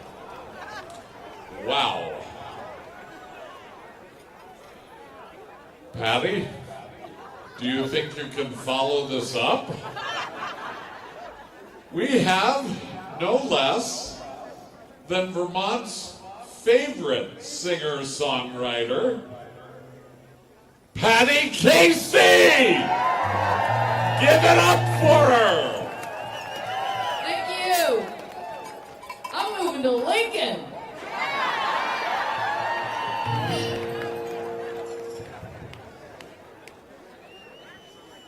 Well, pretty much every day, I, at some point, ask myself, what can I do in the face of what is going on and what feels like a daily emergency?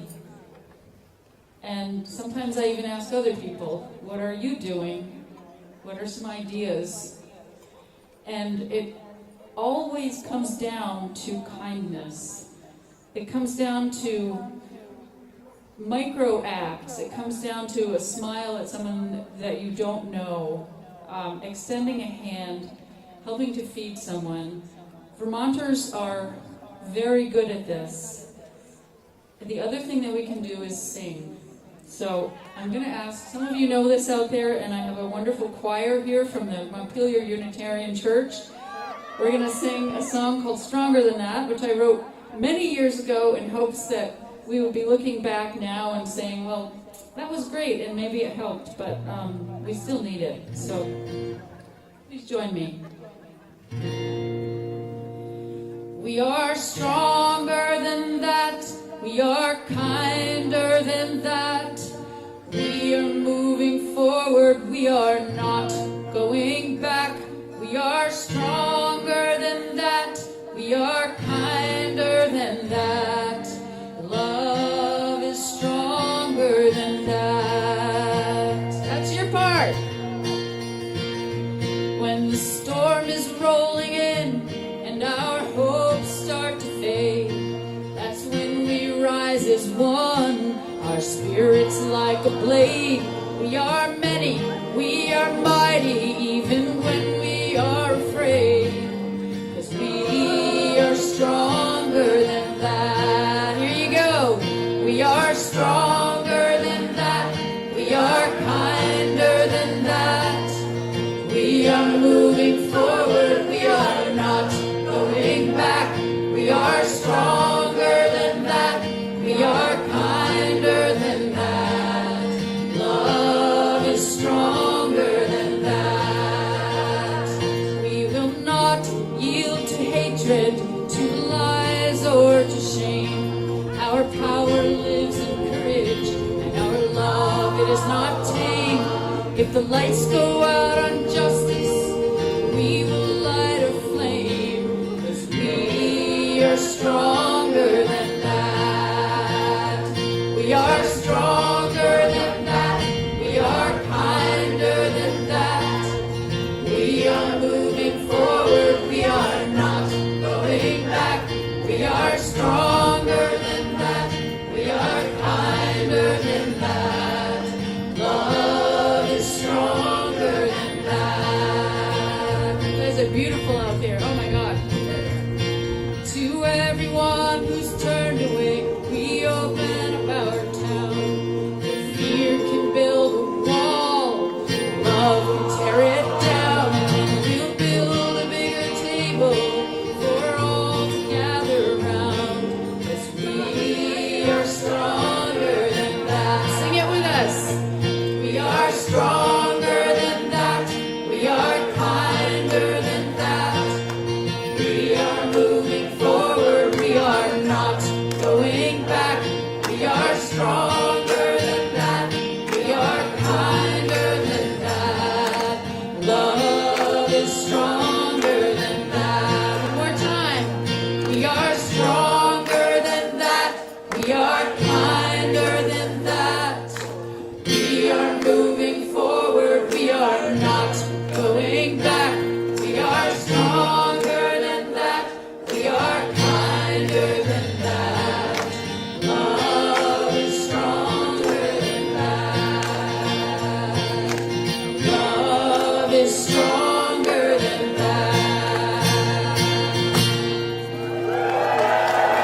Okay. I skipped over, accidentally, yet another chant. So are you ready? Here it goes. Not then. Not now. Not ever. No kings. Not then. Not now. Not ever. No kings. Not then. Not now. Not ever. No kings. Thank you. How about a little more from Shidaa Projects?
Okay, Falko Schilling, you're gonna have to do something now.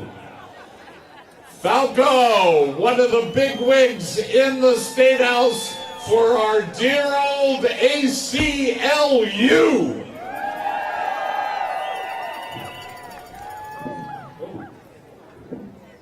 All right. Hello, everyone. My name is Falko Schilling, and I'm the Advocacy Director for the ACLU of Vermont. I've had the pleasure of speaking from these steps a few times, but never at a moment like this or for a crowd this big. As a kid who grew up in a small town in southern Vermont, it is truly an honor to be speaking with you here today. Let's not mince words. This is a scary time for our country and for our state. We're seeing attacks on our fundamental rights, democratic norms, and basic decency on a daily basis. To meet this moment, we at the ACLU are using every tool we have to fight back against this lawless administration in the courts, in state houses, and here with you in the streets. I'm here today to tell you that it's working and we need to keep going. In the courts, the ACLU and our affiliates have filed over 240 legal actions against the Trump administration. Even this week, we'll be arguing in front of the Supreme Court, defending birthright citizenship, which, like so many of our fundamental rights, is under attack. To all of you who supported that work, and to all of the attorneys who are tirelessly writing briefs and fighting this out in the courts day in and day out, I want to say thank you. We are living in unprecedented times, but unprecedented times give us an opportunity to chart a new course. One where our state fully embraces our motto of freedom and unity. At the start of the legislative session, the ACLU and our allies set out an ambitious agenda that moves us closer to making that vision a reality. And the good news is the people behind you in this building are taking up that call. This week, the House passed a budget funding legal services for immigrants in need. 2 weeks ago, the House passed the Constitutional Accountability Act to ensure that if federal agents violate your constitutional rights, you can have your day in court.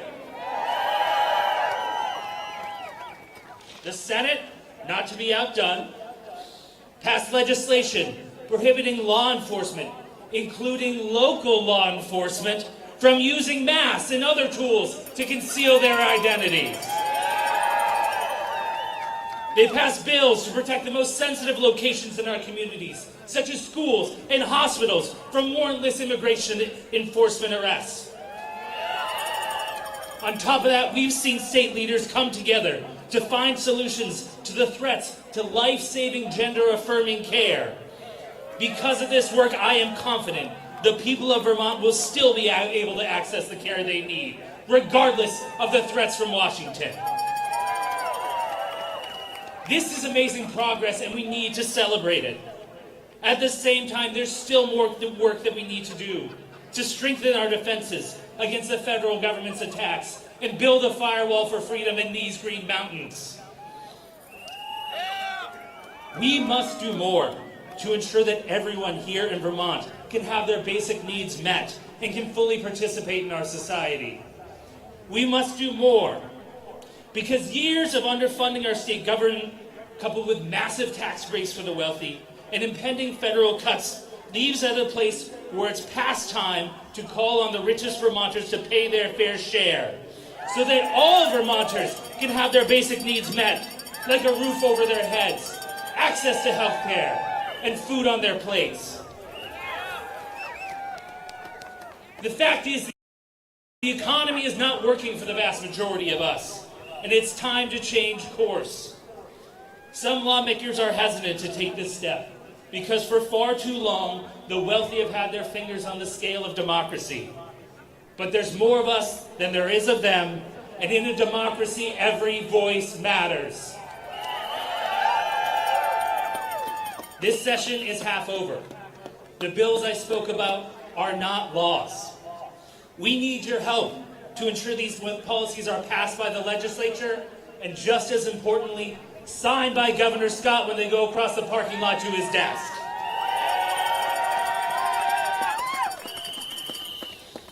I am not naive. I don't think this will be easy. But the work is already happening. And I know that if we keep putting one foot in front of the other, we can accomplish it together. We and our partner organizations have a plan to do just that.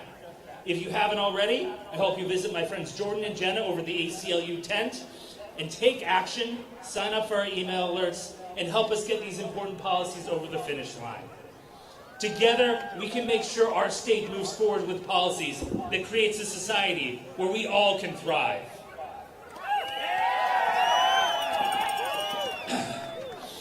So I'm not gonna lie, this fight can be exhausting. And when I start to wonder, how are we gonna sustain this? How are we gonna keep fighting? I think about one of my favorite sayings, which is anger is tinder and hope is fuel. And when I look out at this crowd, I know we have plenty of tinder. I also know that we have plenty of hope to fuel us for what's to come.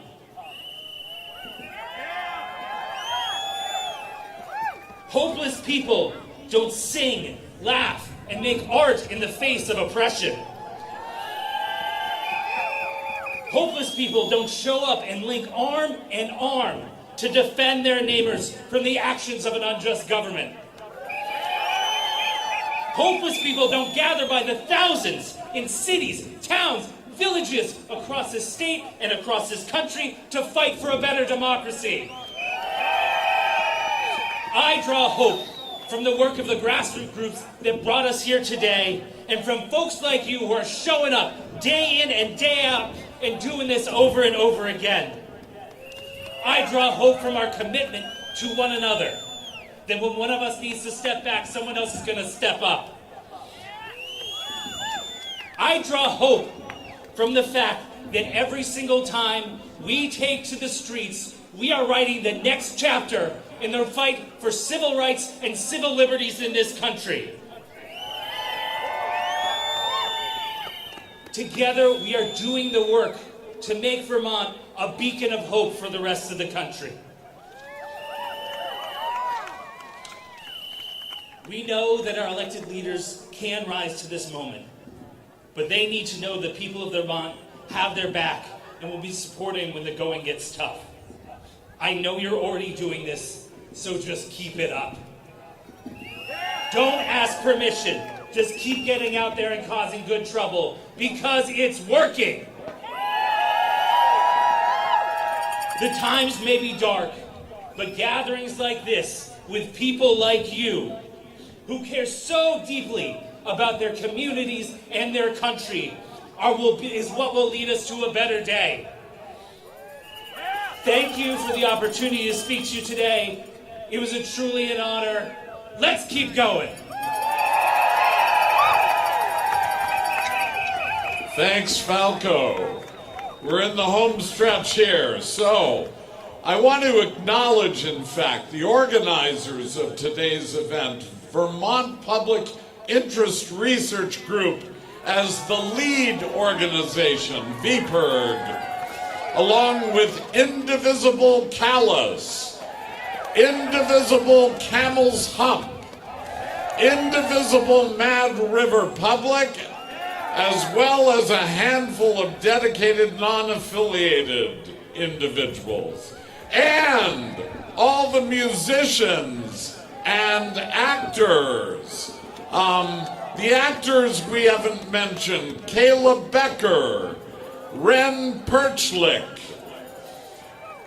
and Leela, the State House staff, the Montpelier City Council, and public safety and fire responders. And now, one of those key organizers, Ginny Sassaman.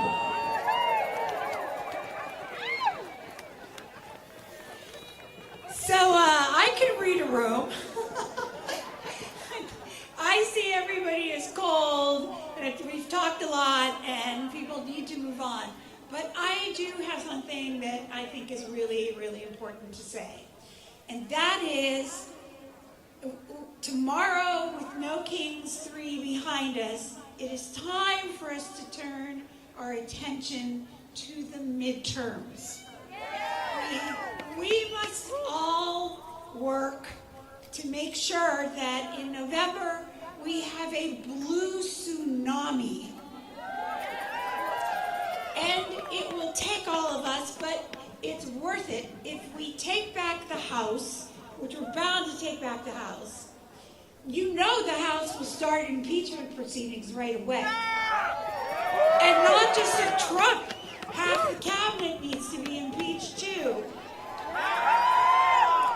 And if we work really, really hard, we might get enough. We could maybe take back the Senate.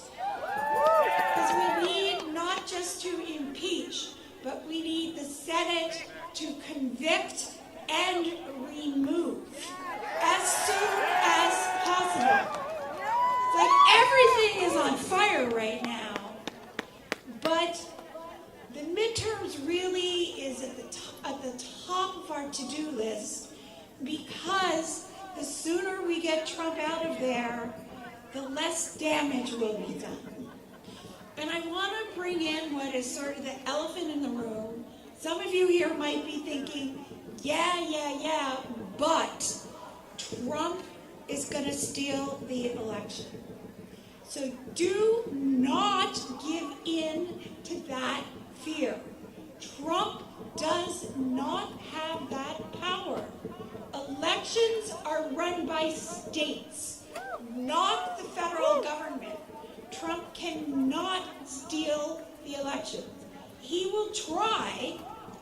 He's been trying, but let's look at how that's going. He's asked all states to hand over their voter data, and Ruby Red Idaho has said no. Of course, our own Secretary of State, Sarah Copeland-Hanses, also said no. But that's a given, but the red states are fighting back. And he has tried to gerrymander like crazy, but Ruby Red Indiana said no, they wouldn't do it. And even look how that gerrymandering is going. In Texas, the congressional map was rewritten based on the fact that the Latino population supported Trump in 2024. Well, after all the ICE cruelty, they don't support him anymore. Texas is in play. There are more Democrats registered in Texas now than Republicans. We could take Texas. And this one is so sweet. I hope you saw it.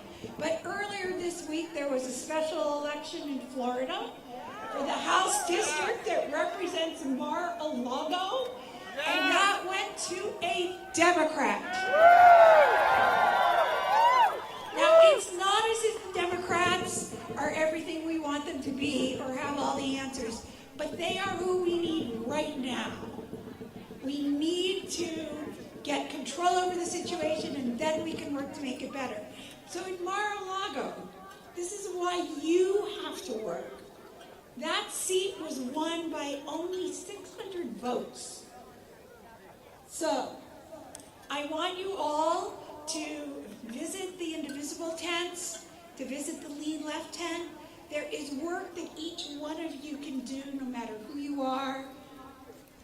Maybe you can hit the road and go canvassing, maybe not, but there is postcard writing, there is phone banking, there is donating money. Tomorrow, in fact, Lean Left Vermont, which has a tent here, is going to be doing phone banking to register voters in Pennsylvania. So you can stop by the Lean Left tent or Google them and start doing your part if you haven't already, and I know many of you have. But you can start doing your part for the midterms tomorrow. So, a lot has been said about the amount of work that we have to do. And it's true, because if we lose Congress, that is too bleak a scenario to even imagine right now. We have to win. We have to win. And I just want to say, I think it's an honor to be here now, to be alive at this moment when it is our turn.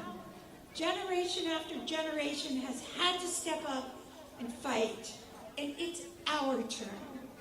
So if you are able, I invite you to don that mantle and do your part. Thank you. And now I want to introduce a woman who I have come to love and adore in planning this rally, Jordan Heiden. And for those of you who wonder, where are the young people? Well, they're at VPIRG. So Jordan Heiden, campaign director for VPIRG. She's awesome, and please welcome her.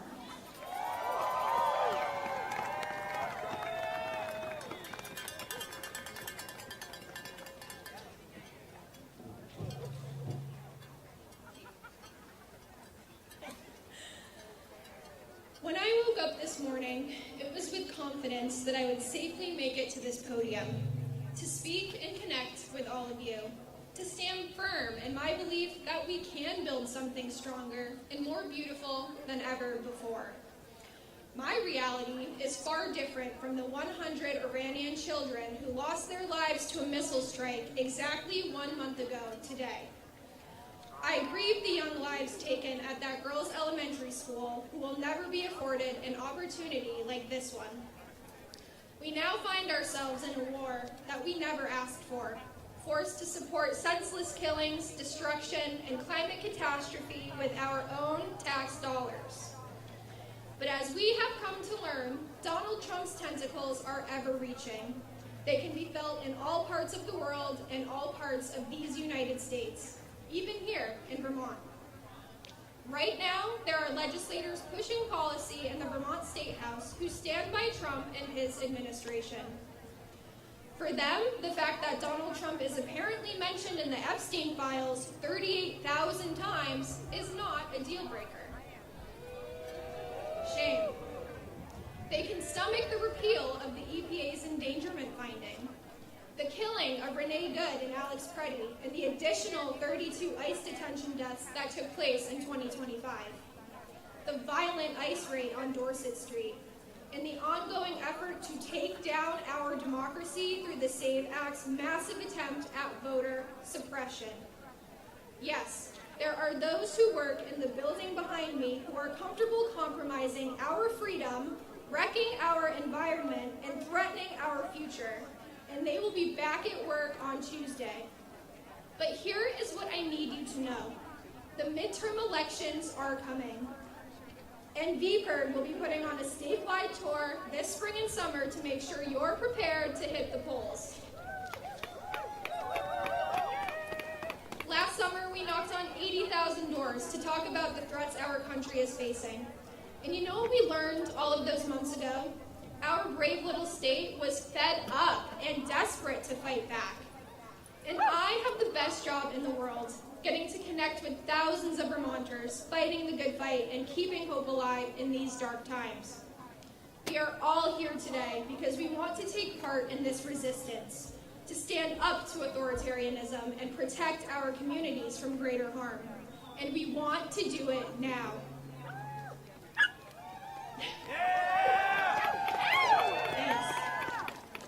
Midterms are still months away, so I'm going to give you an opportunity to help strengthen this movement even sooner.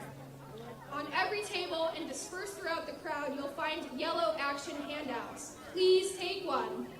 Those handouts include timely actions, events, and resources that will make a genuine difference.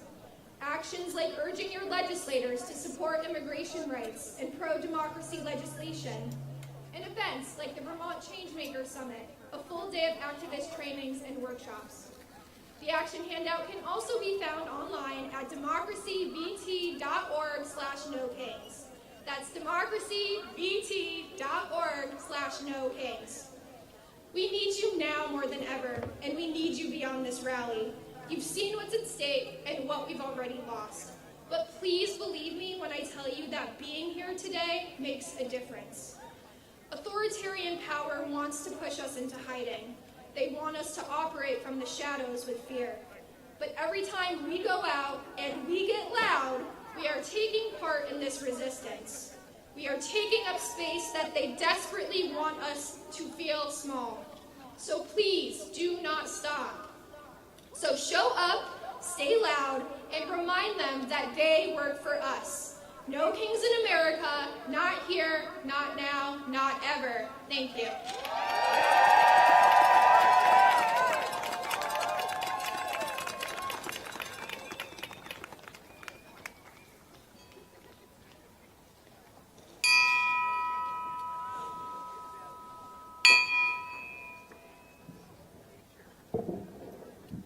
Oh no, another spirit? What kind will it be?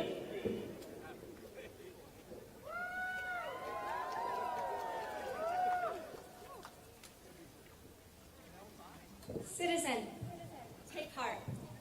Democracy did not die. I am the spirit of democracy yet to come, brought about by your timely actions. The great experiment of American democracy has survived. I am the future that you brought about, citizen. A better future is possible. Let me show you how it is. Now, our precious voting day is a holiday, and only a few refuse their sacred duty. We are proud to vote.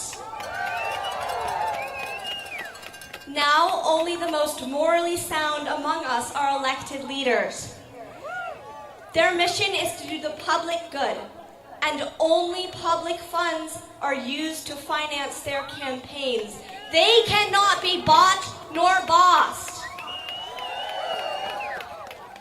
And yes, we have gotten rid of that last vestige of white men only rule. We have abolished the Electoral College.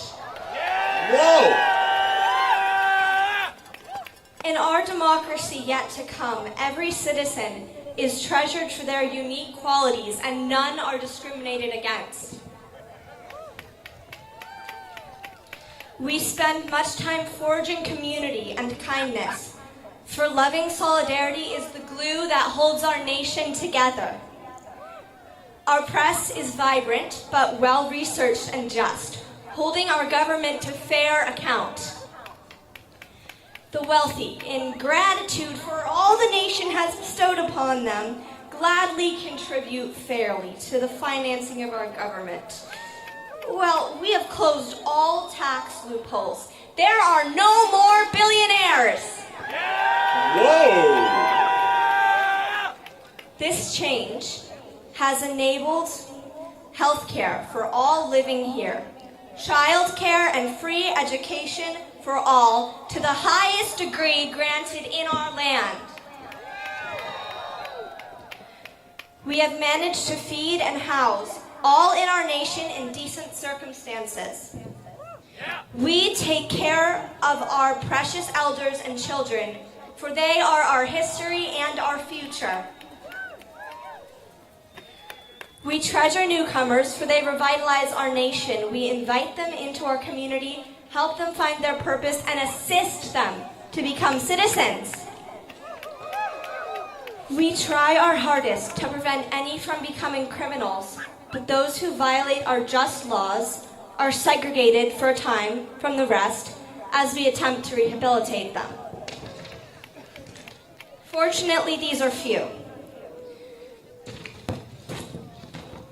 We have made a full transition to non-polluting fuels, and we find it helps feed our hearts as well as our lungs and all around us.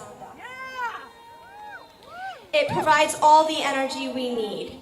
We treasure and care for our natural world and all that live in it. We appreciate our friends abroad. Our alliances are strong and other nations' trust in us is solid. Because of this, we have had no war for a long time.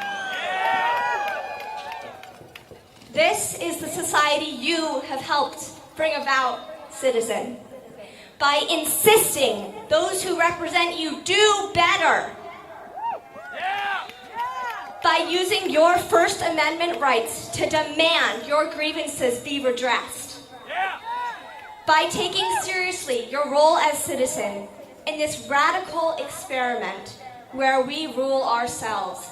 I salute you for your efforts and for all that you did to bring about this just and free society in which I am privileged to live.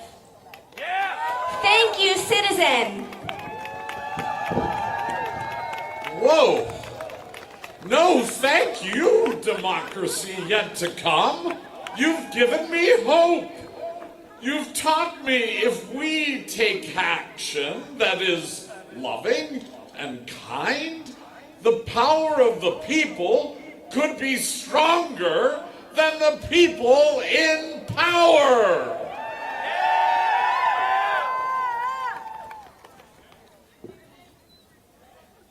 David Ruffin, let's wrap this up.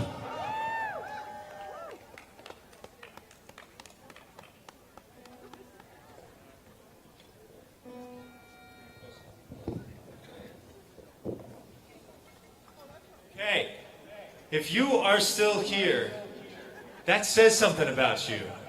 And I just want to be able to see and hear the amazing folks that felt like I want to stay till the very end of this, not the bitter end. Will you all sing with me?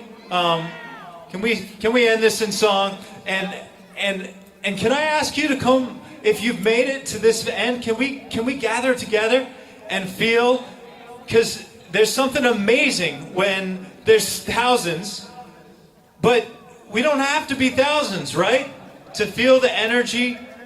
In fact, most of the time, it's going to be much more like this, right?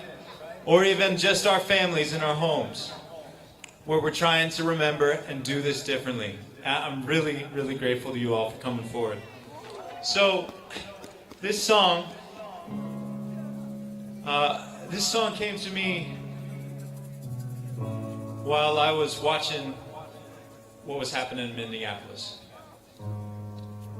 But it's not a sad song, because I was watching how the people were responding. And I felt hope stirring. And I also felt a little bit of spring stirring. The sun's come back out. And this is a song about that stirring, that is this group that's still here. I don't know how many minutes after we were supposed to be done. But we're here because we feel something is stirring when we come together. Can you feel it? There is something stirring. The dark is turning, and the ice is thinning. Song is rising, one more voice joining in. Something's waiting to be born. Can you feel it? There is something stirring. The dark is turning, and the ice is thinning. Song is rising, one more voice joining in. Something's waiting to be born. Can you feel it? There is something stirring. The dark is turning, the dark is turning, and the ice is thinning, and the ice is thinning. song is rising. One more voice joining in. Something's waiting to be born. We will not give in to the hatred and division. Keep our hearts open. Something's waiting to be born. We will not give in. Sing with me. We will not give in to the hatred and division. Keep our hearts open. Keep our hearts open. Something's waiting to be born. We will not, sing that with me. We will not give in to the hatred and division. Keep our hearts open. Keep our hearts open. Something's waiting to be born. Let's do that on our own one more time. We will not give in to the hatred and division. Keep our hearts, here we go. Keep our hearts open. Something's waiting to be born. Hold my hand.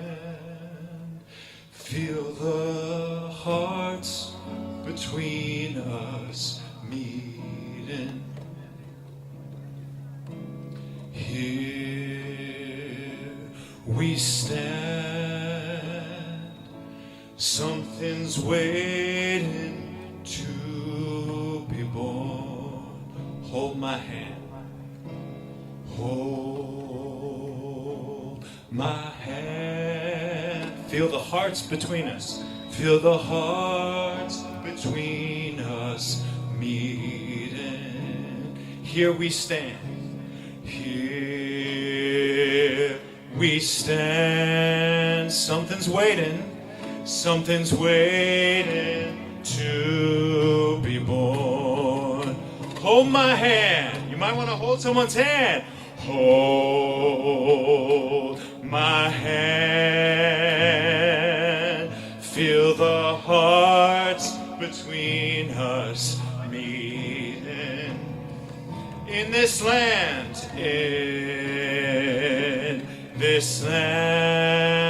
something's waiting to be born.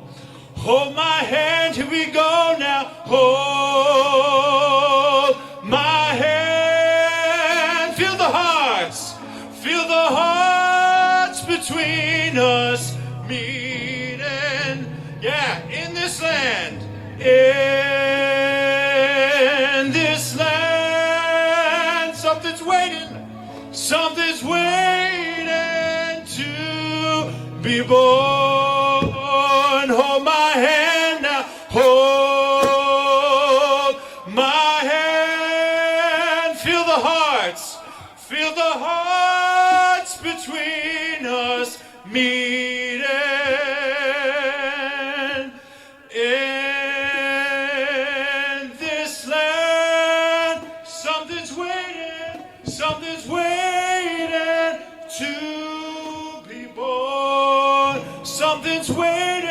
Something's waiting to be born. Something's waiting to be born. Can you feel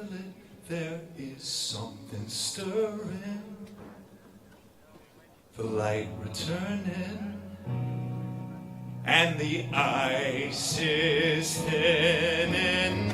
Song is rising, one more voice joining in. Something's waiting to be born. Sing that with me one more time. Something's waiting to be born. Okay, I lied. Just one more time. Something's waiting to be born.